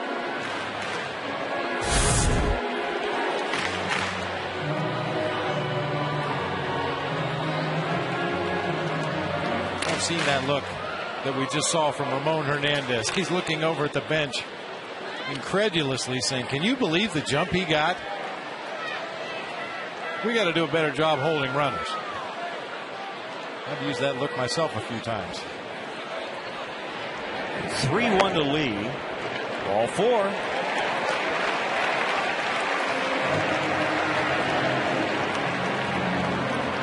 That's the 6th walk the Cubs have taken. And now it's Marlon Byrd, who's reached all 3 times, a walk, a single, and a double.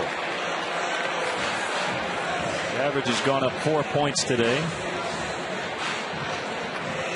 has become a very popular T-shirt here at the ballpark. Well, Marlon's become a very popular player here at the ballpark.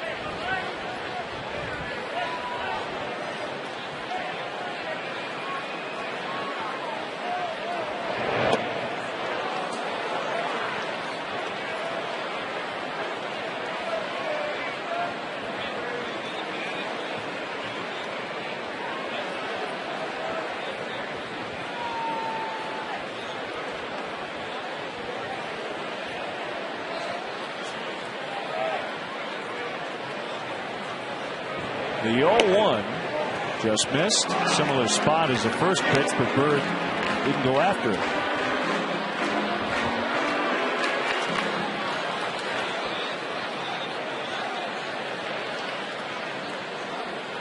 This right-hander, Jordan Smith, born in American Fork, Utah. I know it's one of your favorite spots.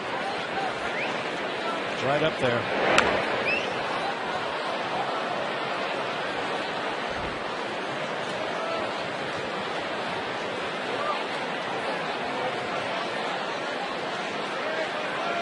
They got CSN in there somehow. Give them credit for creativity.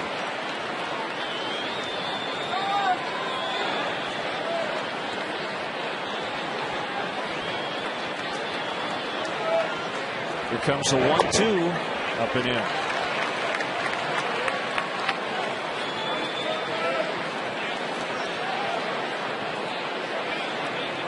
Tough year last year for Smith at Double-A Carolina, just 13 starts. He was on the DL 3 times.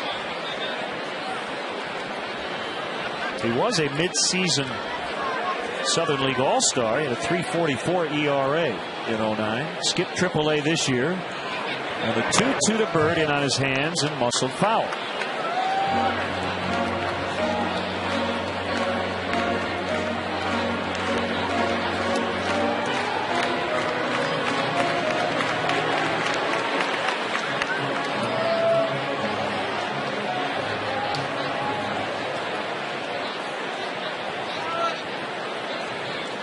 Single, a steal, and a walk, all coming with 1 out. And a 2-2 count on Marlon Byrd. He just got hit to load the bases for Soriano.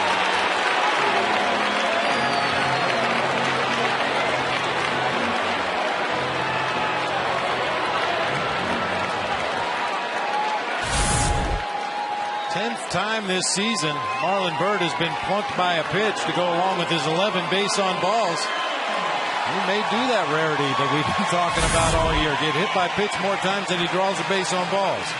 Ryan Price will come out before the Soriano at bat. They've got to come through at some point. I mean, this has been one of the most active scorecards I've ever written up without seeing a run. They continue to pile up the base runners. Twice already the Cubs have stranded the bases loaded. The other 3 innings they've left 2 on.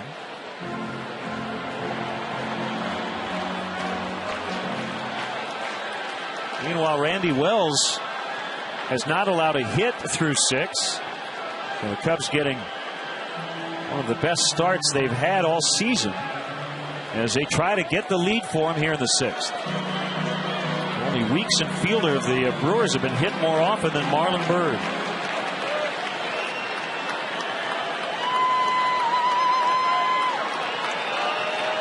Double play depth around. They're pretty deep in the outfield. And here's the pitch to Soriano. Rip foul.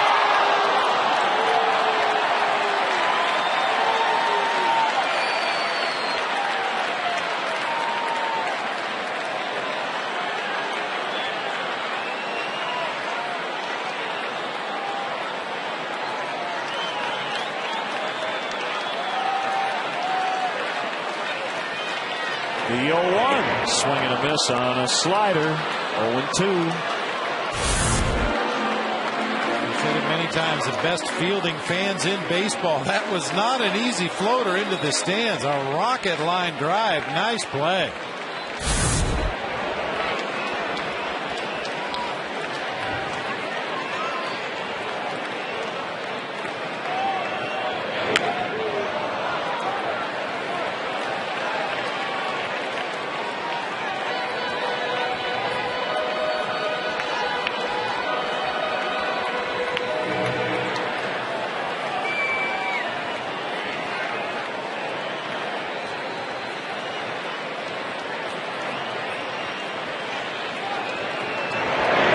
And he didn't bite.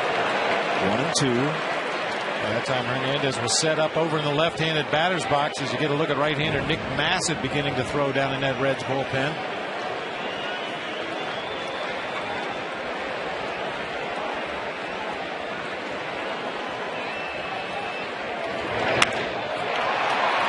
Giannis out. This could be trouble, and it's going to get down. And the Cubs get the lead on a bloop single by Soriano. It's 1-0. There's still only 1 out.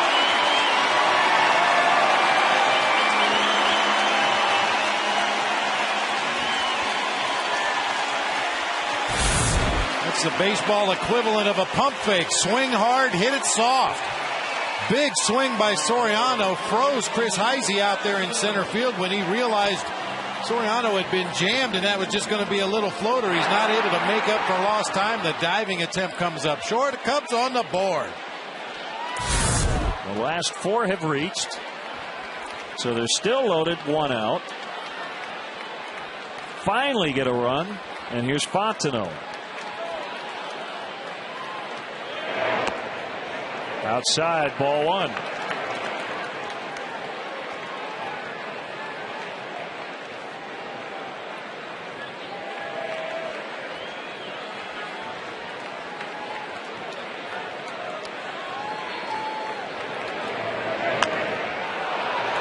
Pop-up. And the infield fly rule means the out would have happened either way. Giannis did catch it. 2 down.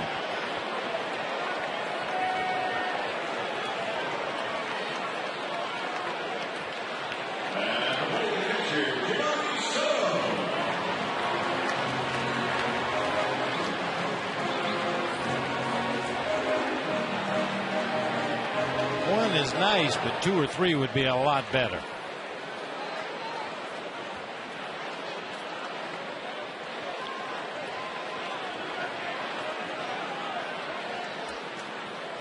Smith with a sign from Hernandez, and a pitch to Giovanni Soto. Big home run swing, found it straight back.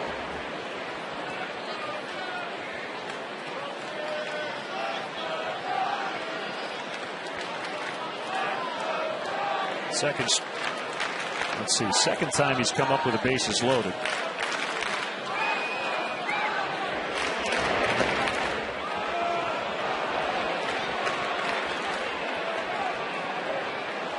Oh, 2.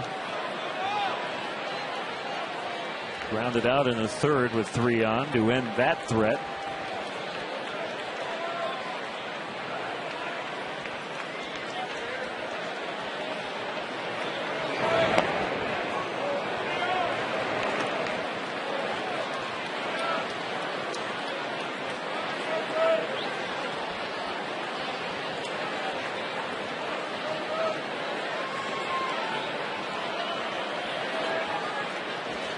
And now the 1-2 pitch.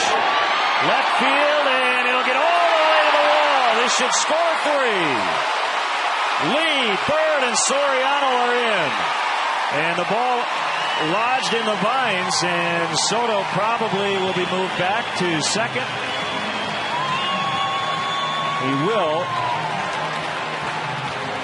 And that'll put Soriano back at third. So they get 2 to make it 3-0.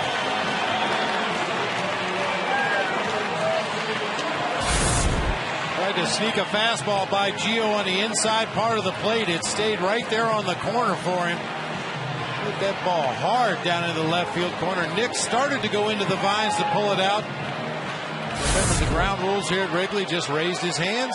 Soriano has to return to third base. That'll be it for Smith. Charged with 3. And Nick Massett coming in. The Lexus pursuing perfection. Call to the pen. We'll be back to Wrigley in a moment.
Board, but adding on Giovanni Soto with a 2-run double.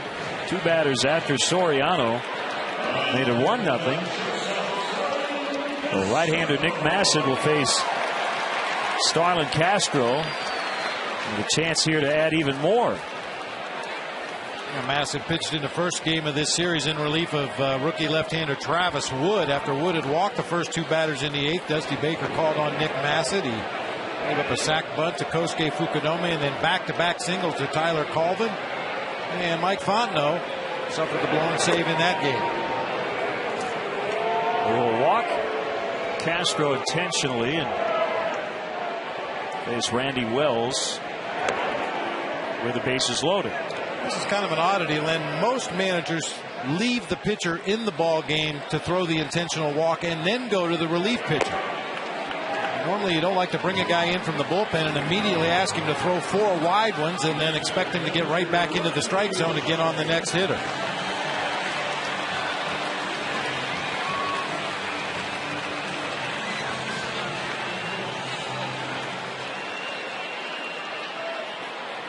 There may be a reason for that. Perhaps Smith is one of those guys that has trouble issuing the intentional base on balls. We've known it to happen before when a pitcher has thrown one away trying to issue 4 wide ones.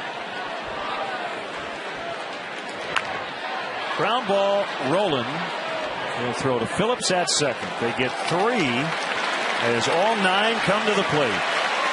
And Randy Wells goes into the 7th with a 3-0 cushion. We'll be back.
Coverage begins at 2:30 with Chevy Cubs pregame live. Cubs D-backs Monday at 2:30 on Comcast Sportsnet.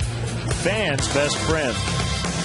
Tom Gorzolani, a lefty, against Ian Kennedy, a right-hander.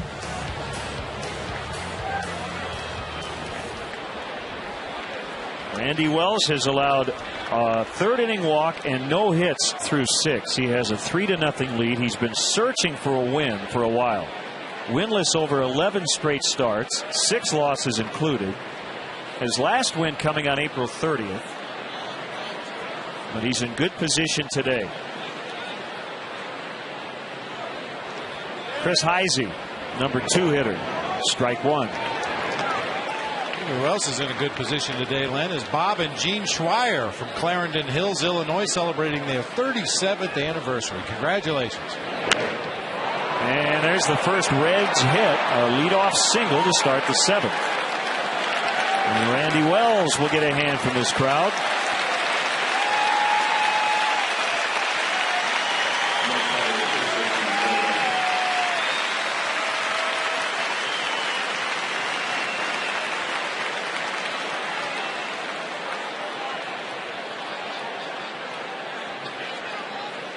Now the heavy lifting. Votto and Roland coming up. So the Reds still have not been no hit since 1971. Rick Wise of the Phillies as Votto checked his swing.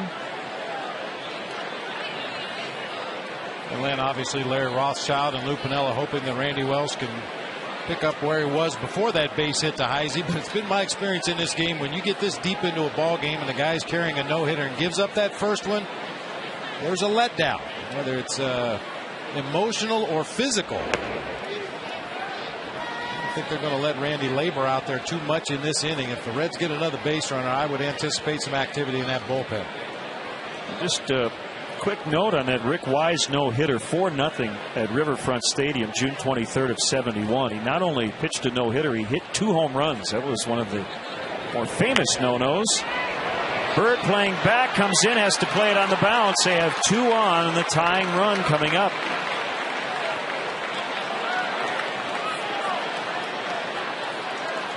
Joey Votto extends his on-base streak to 41 consecutive games. Heisey's clean single into left field, and no doubter squared it up pretty good. This one just a little floater off the hands of Joey Votto, but the result is still 2 Reds base runners, nobody out here in the top of the 7th.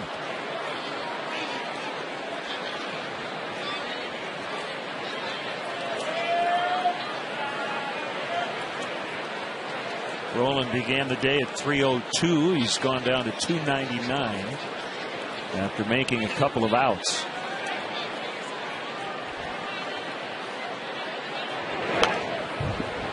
Pretty good swing at it. A foul strike. Cubs outfield and base running coordinator and former speedster at the top of the lineup of that '84 team, Bob Dernier, will handle the stretch.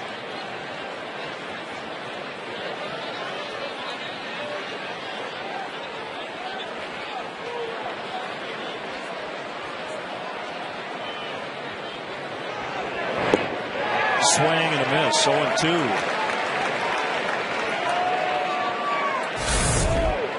That's one of those illusions of strike pitches. It started down at the bottom of the strike zone around the knees. Slider took the break, ended up almost in the dirt. But to Scott Rowland, it looked like it was going to be a low strike. Swung and missed. Bob, this is the first lead the Cubs have had since they beat the Pirates Tuesday.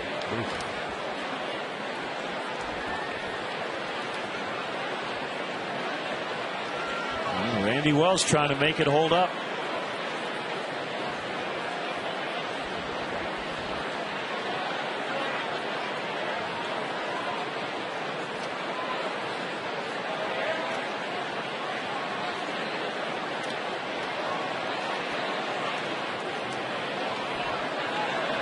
Another 0-2. And they got him caught up between second and third. Heisey with a base running gap. And they do get him. Well, that's big. That is big. He slipped. He thought about going to third, then thought about staying. Once he slipped, Soto had him dead to rights. And his initial instincts were good. He saw that ball going into the dirt and broke for third and then stumbled. Perfectly executed run down here. Mike Fontenot runs him all the way back to the bag. You want to make that runner commit. Turn and start to run hard back to the base, and then you deliver the ball to the second baseman for the easy out.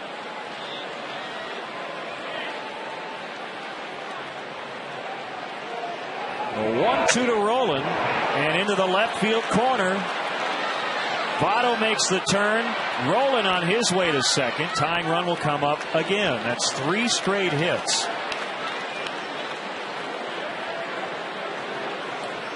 Can't really play the what-if game. You don't know what the pitch would have been with Heisey still at second. But if we do play the what-if game, well, let's not. Let's not.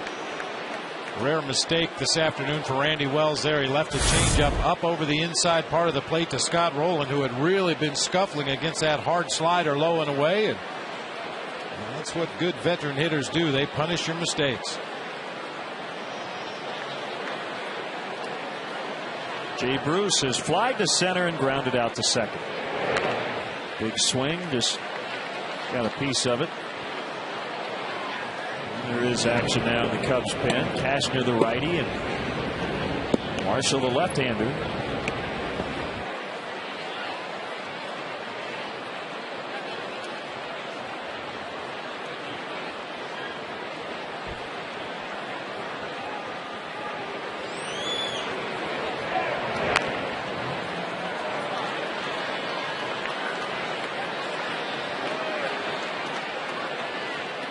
Look at that. Cubs have left 15 on base, but they lead 3-0.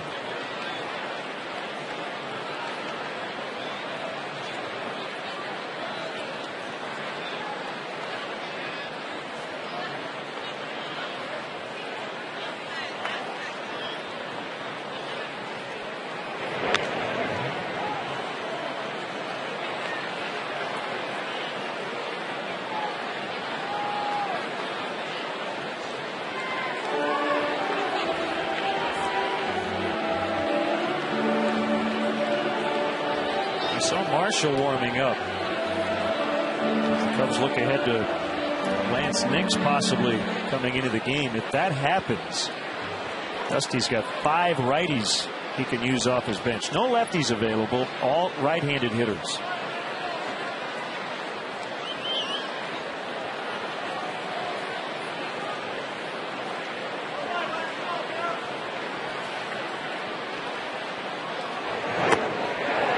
Just off the outside corner.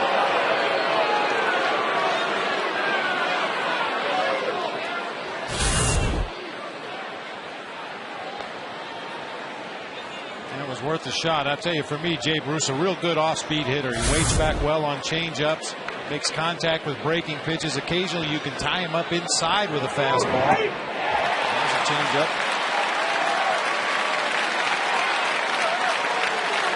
Big strikeout for Wells. 2 down in the inning. He'll face Hernandez.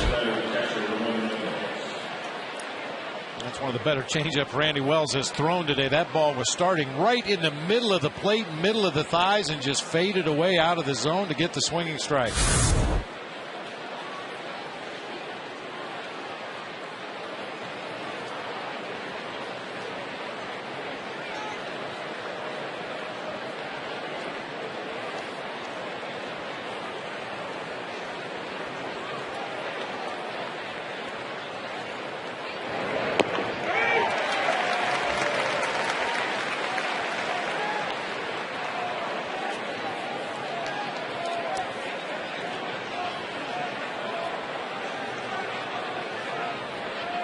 One strike on Hernandez. 2nd and 3rd, 2 down in the 7th. Backs up Fontenot. The throw to Derek Lee. Digs it out of the dirt. Still 3-0. Bob Dernier conducting the stretch. After the ball game is former Chicago Cubs center fielder Bobby Dernier. All right, Cub fans, here we go. A 1, a 2, a 3. Take me out to the ball game. Take me out with the crowd. 5 years of Peter and Jack. I bring back for its root. Root for the if they don't win, it's a shame. For it's fun.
Nothing Cubs. Great to have with us Bobby Dernier in the booth. Former Cubs great. And currently a member of the organization. Outfield and base running coordinator. Good to see you, Bobby. Hey, great to be back. As always, you guys are a joy to be around. I get to see both the Brindleys every now and then. Ryan Theriot leading off the bottom of the 7th on this gorgeous day here at Wrigley.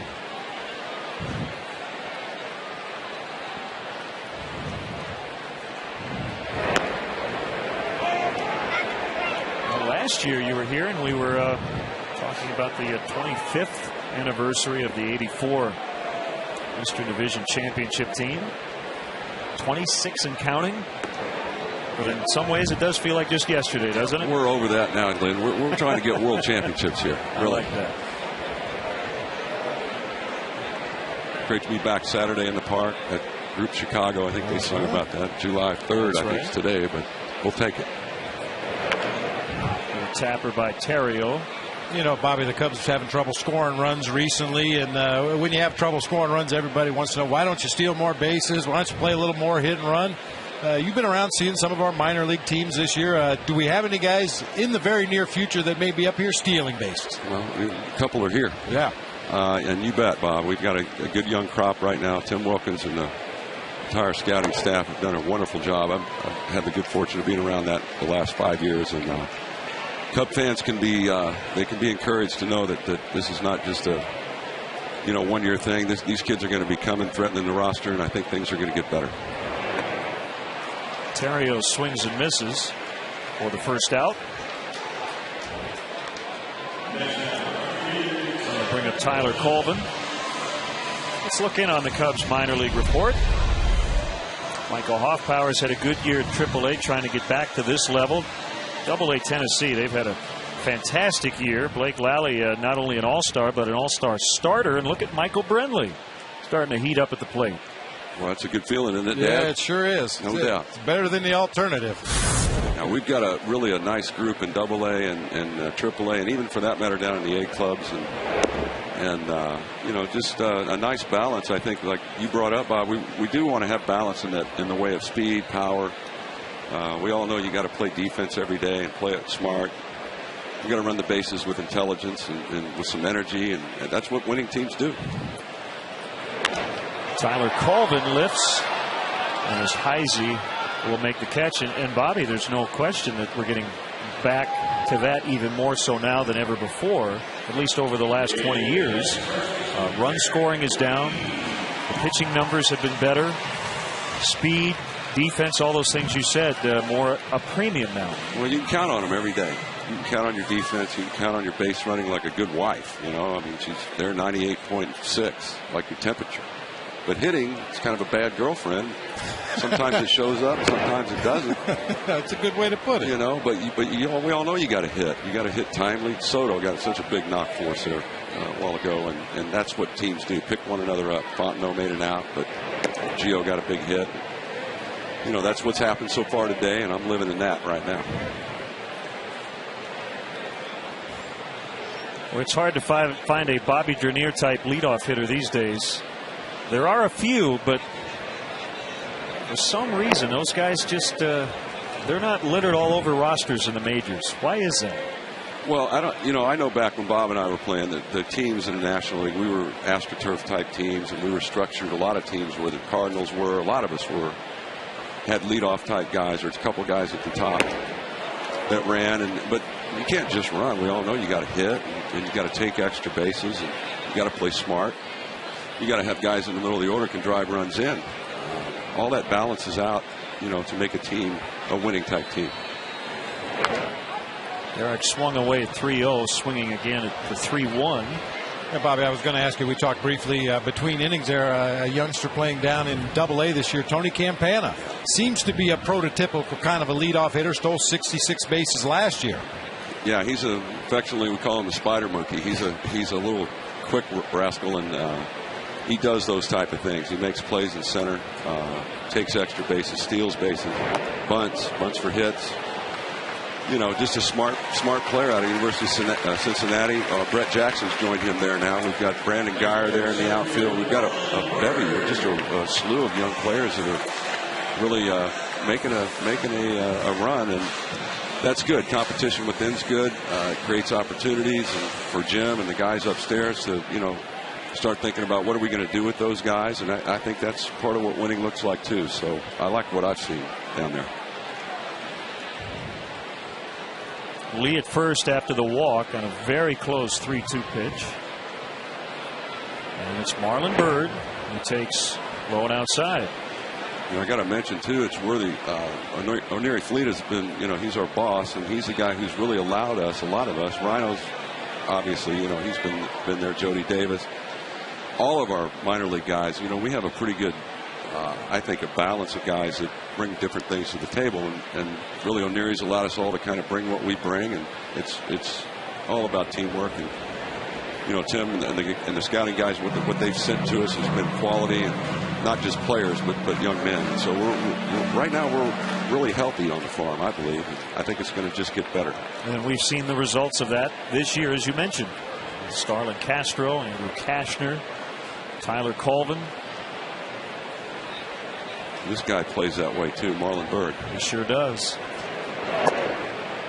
We had fun with Marlon. We did a bleacher broadcast earlier this season, and he gets it. He's always having fun with the fans between innings. Plays all out. He does the little things, You look up and he's running the ball out of habit, not like it's a chore. He always his head's up in center field. Makes plays for you. Keeps the other guys alert around him. He knows what those they call them little things, and we all know they're huge things. They're huge things, yeah. If you're going to play winning baseball, you need everybody to do that.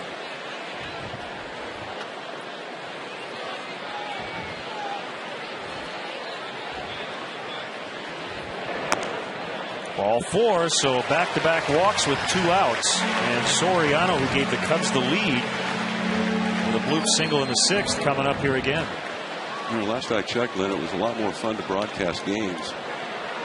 Teams that go out and hustle and play the game with respect, for the game, and do a lot of those so-called little things well. It makes everybody a little more excited and becomes contagious. And, it's in there. It's in each and every one of those guys. So, that's that little kick in the door kind of game. Maybe today's it, and we'll get it rolling in the right direction. Well, you also know that things can change quickly, and this team, by and large, has played a lot of very close games.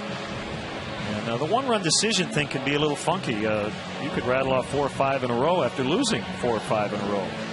You just get that big hit, or as you say, make that little play that becomes a big play. No doubt. It can be a defensive play or a base running play or any number of types of things that happen. It's a funny game that way. And such a long year, you need several of those kind of things to happen.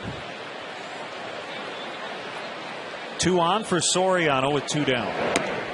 Well, the thing about it, guys, I mean, this is the halfway point. This is the 81st game of the year for the Cubs, and I think it presents 2 sort of options. A huge opportunity to be a lot better in the second half, or if things continue to go the way they've gone, this could get really ugly, and I think the pride factor kicks in at some point.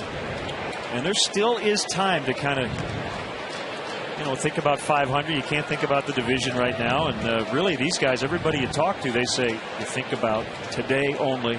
Don't worry about tomorrow.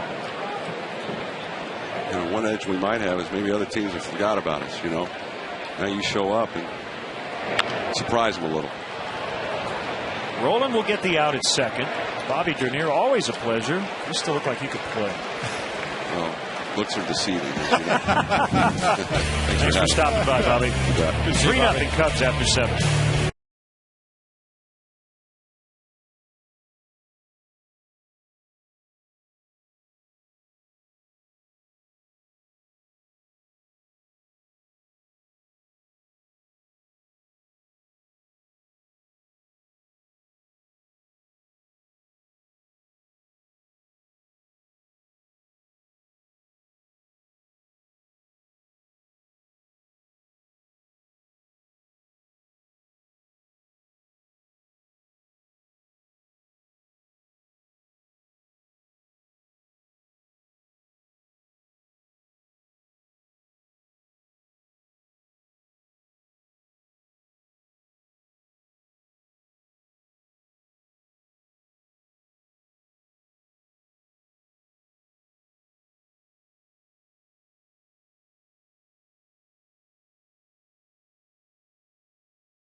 Club of Chicago, the new club located down the third base line, offers high-end catering, a top-shelf bar, indoor and outdoor seating, and other benefits that allow for a truly all-inclusive game day experience. Membership also includes parking for every home game. To reserve your season tickets in the PNC Club of Chicago, it's 773-404-4200.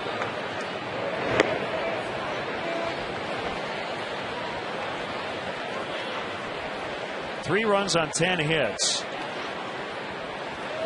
for the Cubs. All three hits for the Reds came in the seventh.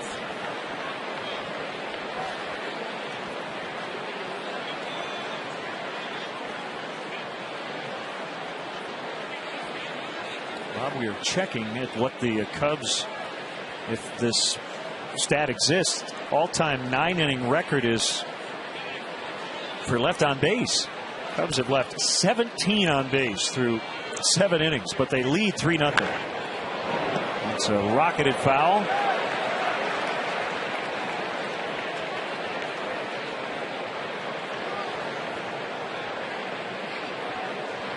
And hopefully the Cubs won't even get 9 innings, just 8 innings on offense. Might not need that bottom of the ninth.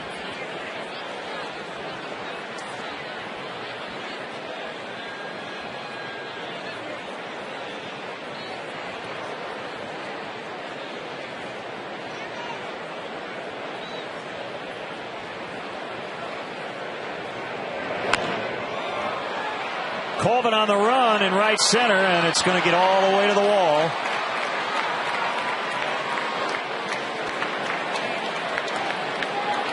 Leadoff double for Nix. I guess that'll set off alarms in that Cubs bullpen once again. A leadoff double here by Lance Nix. Fastball in the middle of the plate. Long run for Colvin to get there.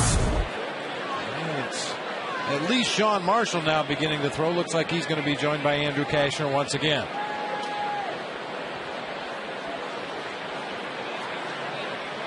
On a day like this, it shouldn't take long for either one of those gentlemen to get ready to come into the ball game. They were ready to go in the 7th inning. They only take a couple of tosses, and they'll both be ready to enter the game if necessary.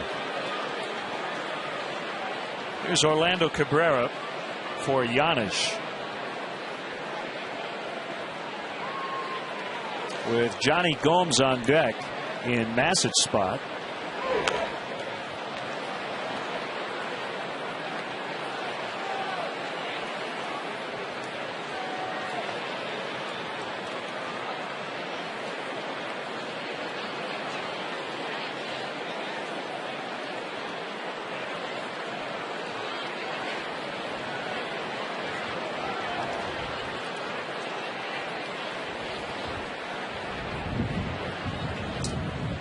Well set, just above the belt. He's going to throw, and it's a wild one, and Nix will easily get third. And I'll tell you what, I think Wells had a shot at him with a good throw. Instead, it was errant. And for Randy, that is his 3rd error of the year.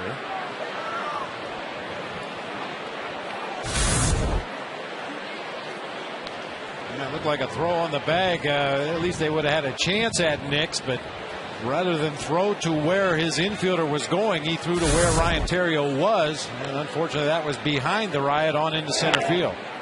This will get the run in. Theriot will throw out Cabrera. 3-1.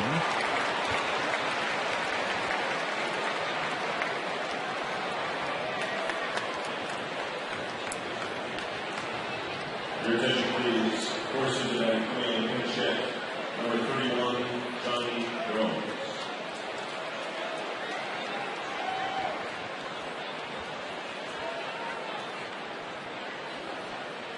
Gomes 4 hits, 3 RBIs, 2 runs in the series.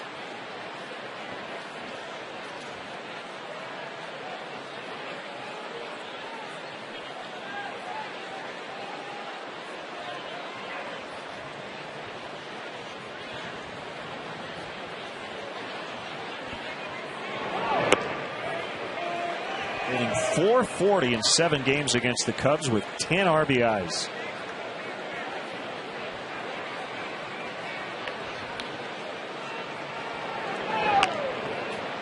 And a pop-up out into shallow right. Terrio can't find it. Colvin does. Makes a waist-high grab.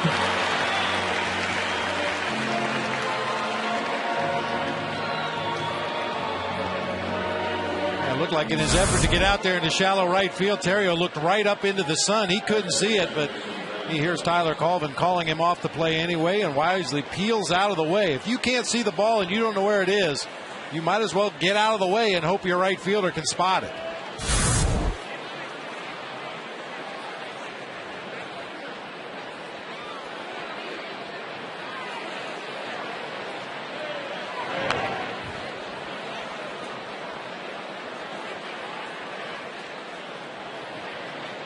Brandon Phillips with that go-ahead homer yesterday has been his only hit of the series, 1 for 11.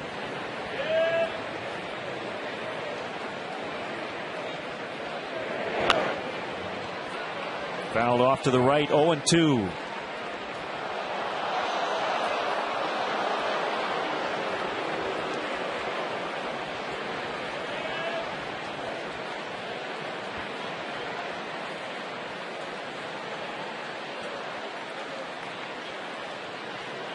Wells trying to get through 8 for the 3rd time this season.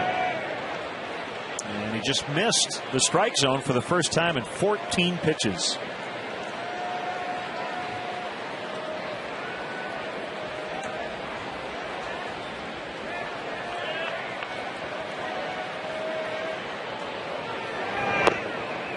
Low for ball 2, 2-2.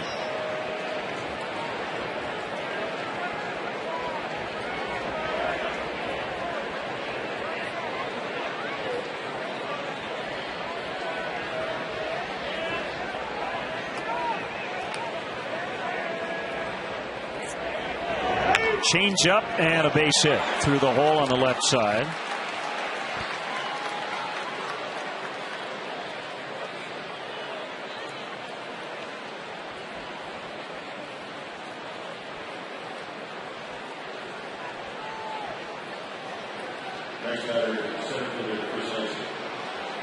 And Lou's going to make a double switch.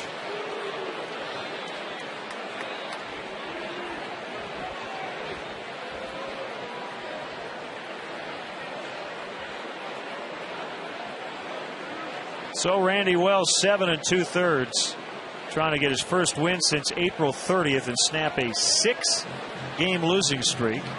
Closer Carlos Marmol coming in. It's the Lexus pursuing perfection call to the pen.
Comes in and will hit in the 9th spot, and the closer trying to get the final 4 outs.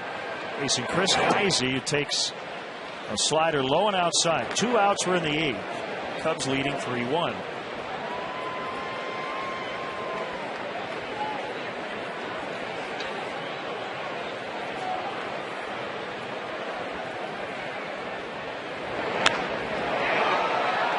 Colvin coming over. He will get there on the move. Nicely done. So they get one. That's it. We'll go to the bottom of the 8th. Cubs 3, Reds 1.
Will stay in and play left. Lance Nix moves from left to center. Heisey is out. That's where the pitcher will go. And Cabrera, who pinch hit for Giannis, will play short. Here's left-hander Bill Bray. And he'll face a pinch hitter, Jeff Baker.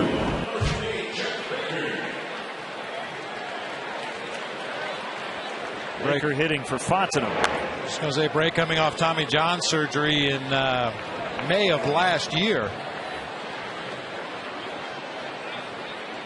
Hasn't pitched since the 29th of last month.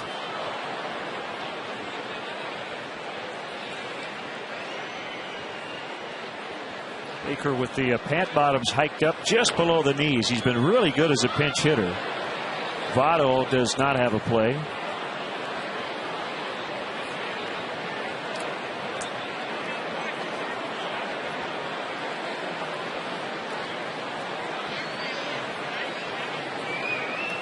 Baker 6 for 10 on the year with a home run and 4 knocked in as a pinch hitter.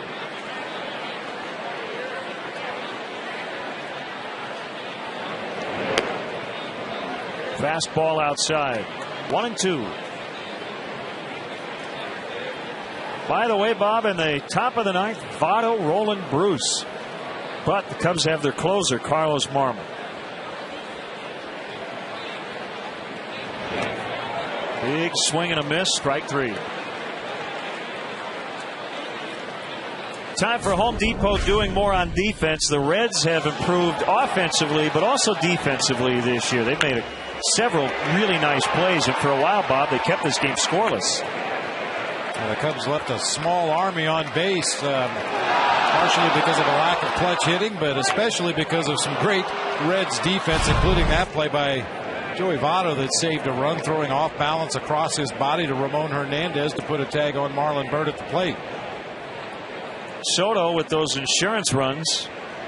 A 2-run double in the 6th. Should have been a 3-run double, but the ball got lost in the ivy. And he had to go back to second. That put Soriano back at third.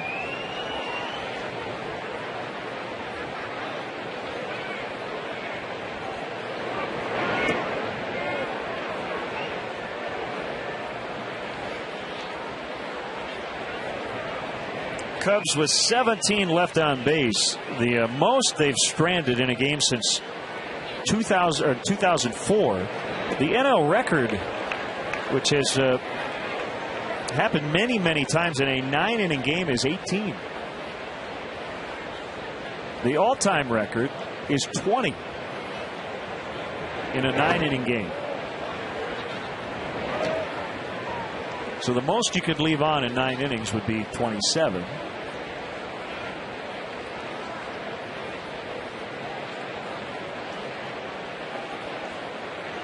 Doesn't really matter how many you leave on. It's how many you get on the plate. That's exactly right. Bray with back-to-back Ks as we look at the Felco upcoming schedule. The trip to Arizona and Los Angeles will lead the Cubs into the All-Star break. The All-Stars will just stay in Southern Cal.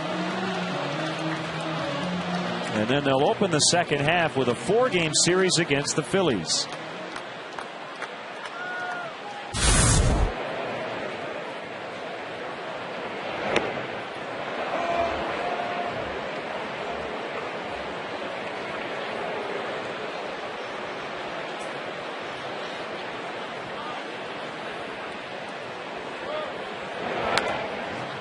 Sprayed foul. 0-2 on Castro. Big crowd today, 40,677 inside Wrigley Field.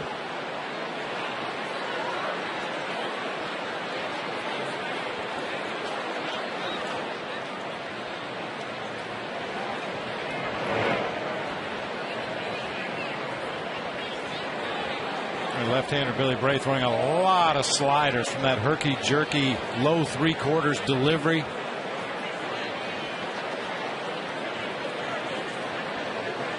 That's his go-to pitch against righties and lefties.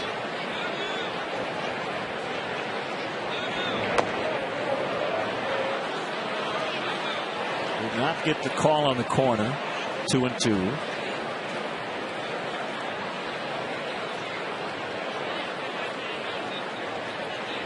Bray, a former Washington National. When he was drafted in the first round, they were actually the Expos in 04. He strikes out the side in the 8th, so the Cubs don't leave anybody on base for the first time. We'll go to the 9th. Marmol back out there trying to save it.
In HD, call 1-800-DIRECTV.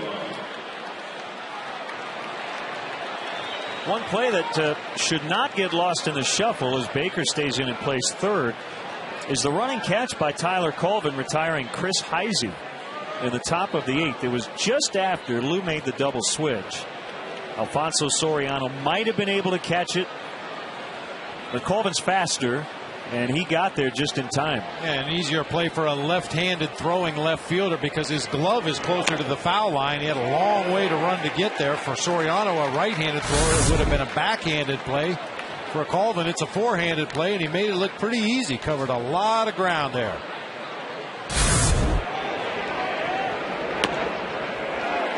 Fastball strike just like that. 0-2 on Joey Votto.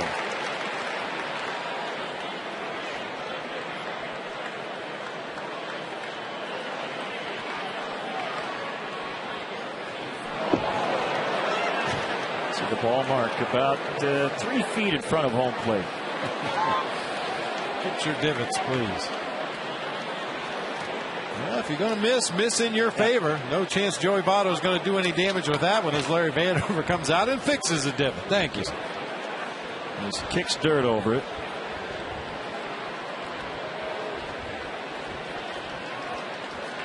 Looks like another slider. Votto shortening up. He choked up a little bit on that pitch. What a novel idea. He's leading the league in home runs. He knows a home run here is not what the Reds necessarily need. They need a base runner. However he can get it, but he went around and strikes out. Soto will throw to Lee to complete it.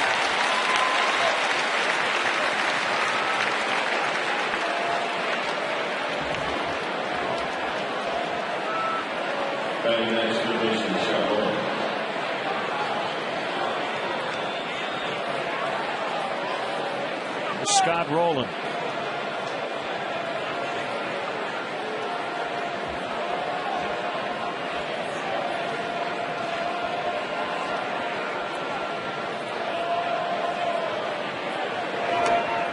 Rowland trying to bunt his way on.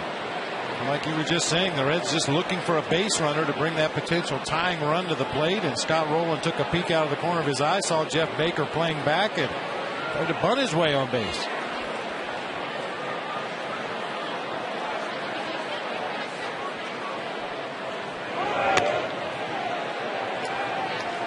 Also, Scott Rowland is 0 for forever against Carlos Marmol. I think it was 0 for 8 going into play today. He hasn't had a real good look at Carlos so far in their respective careers.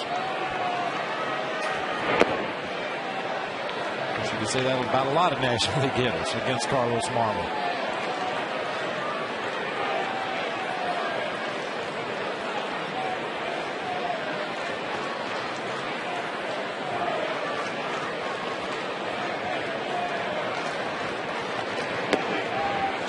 Three and one.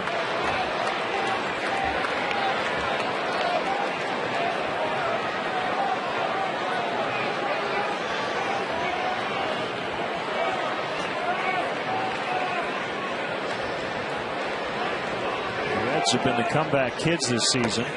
All four leading the majors and come from behind victories. Already with 25 on the year. Jay Bruce represents a tying run.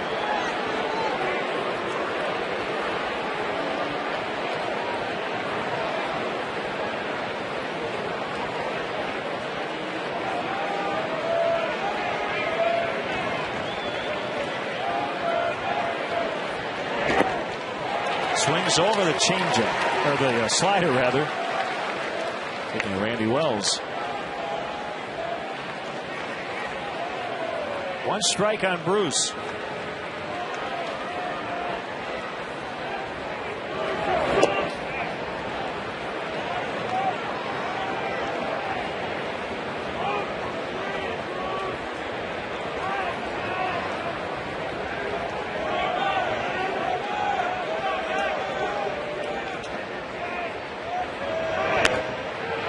pop-up behind third. Baker drifting back. Castro's going to take it. And the Cubs are 1 out away. The producer of Cubs baseball on Comcast Sportsnet is Bob Albrecht. Our director, Dave Turner. Our associate producer, Tamara Anderson. Our stage manager in the booth, Christine Charbonneau. Our technical director, Jim Winters.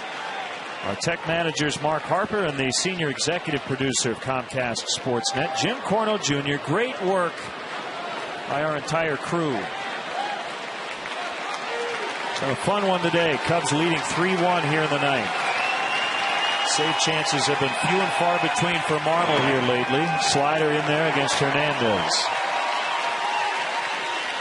This is only his third save opportunity in the Cubs' last 23 games. Roland's going to take second. Line shot caught by Castro. Cubs win.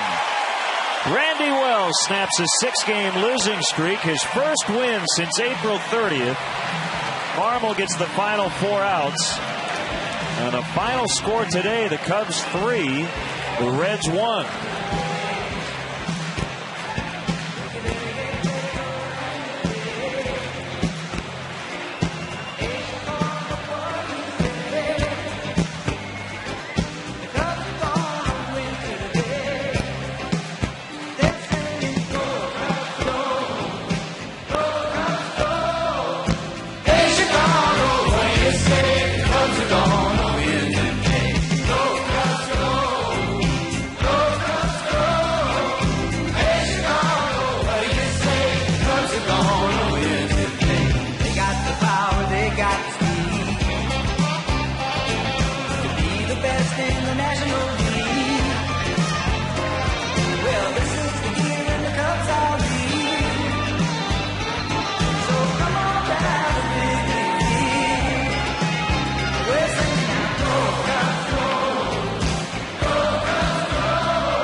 Cubs win 3-1. Down to David Kaplan, who's standing by with Giovanni Soto. All right, thank you, Len. Jill, big hit. The offense finally comes through. A lot of guys stranded today, but you got the big hit when you had to. Yeah, happy about that. I mean, I had a couple of bats with, when men on scoring position, a little disappointed on the result, but, managed to come through right there. Talk about Randy Wells today. He snaps a losing skid, and he was in control. 6 no-hit innings. Yeah, I mean, he was in control the whole game. I mean, he established the fastball early in the game, and he was pounding the strikes. So, I mean, he was phenomenal today. Yeah, Len said at one point he had 14 consecutive strikes. Did you know early this was going to be a good day for him?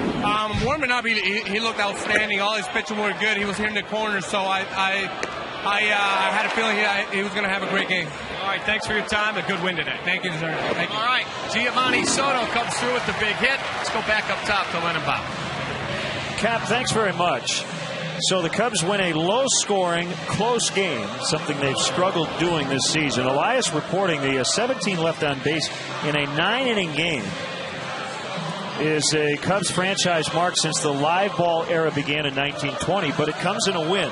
The bottom line is, Bob, they had a ton of chances, and they were able to come through in that big 6th inning. Yeah, that's been the problem throughout the season. They've had a lot of chances, but haven't come through with that big base hit. Giovanni Soto with that tack-on 2-run single, or rather double into left field.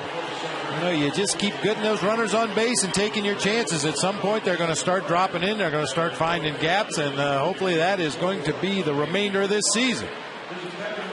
So that will do it for our game coverage. More to come on Sylvania post-game live. Your final score once again, the Cubs 3, the Reds 1. Our next Cubs telecast on Comcast Sportsnet will be Monday afternoon from Chase Field in Arizona. Chevy pregame live at 2:30. Tom Gorzolani and Ian Kennedy at 3. In-game scoring provided by ScorePad. And now for Bob, for Dave Kaplan, and our entire crew, this is Len Casper. Enjoy the rest of your holiday weekend and stick around. Gail and Todd will take it from our Comcast Sportsnet studios.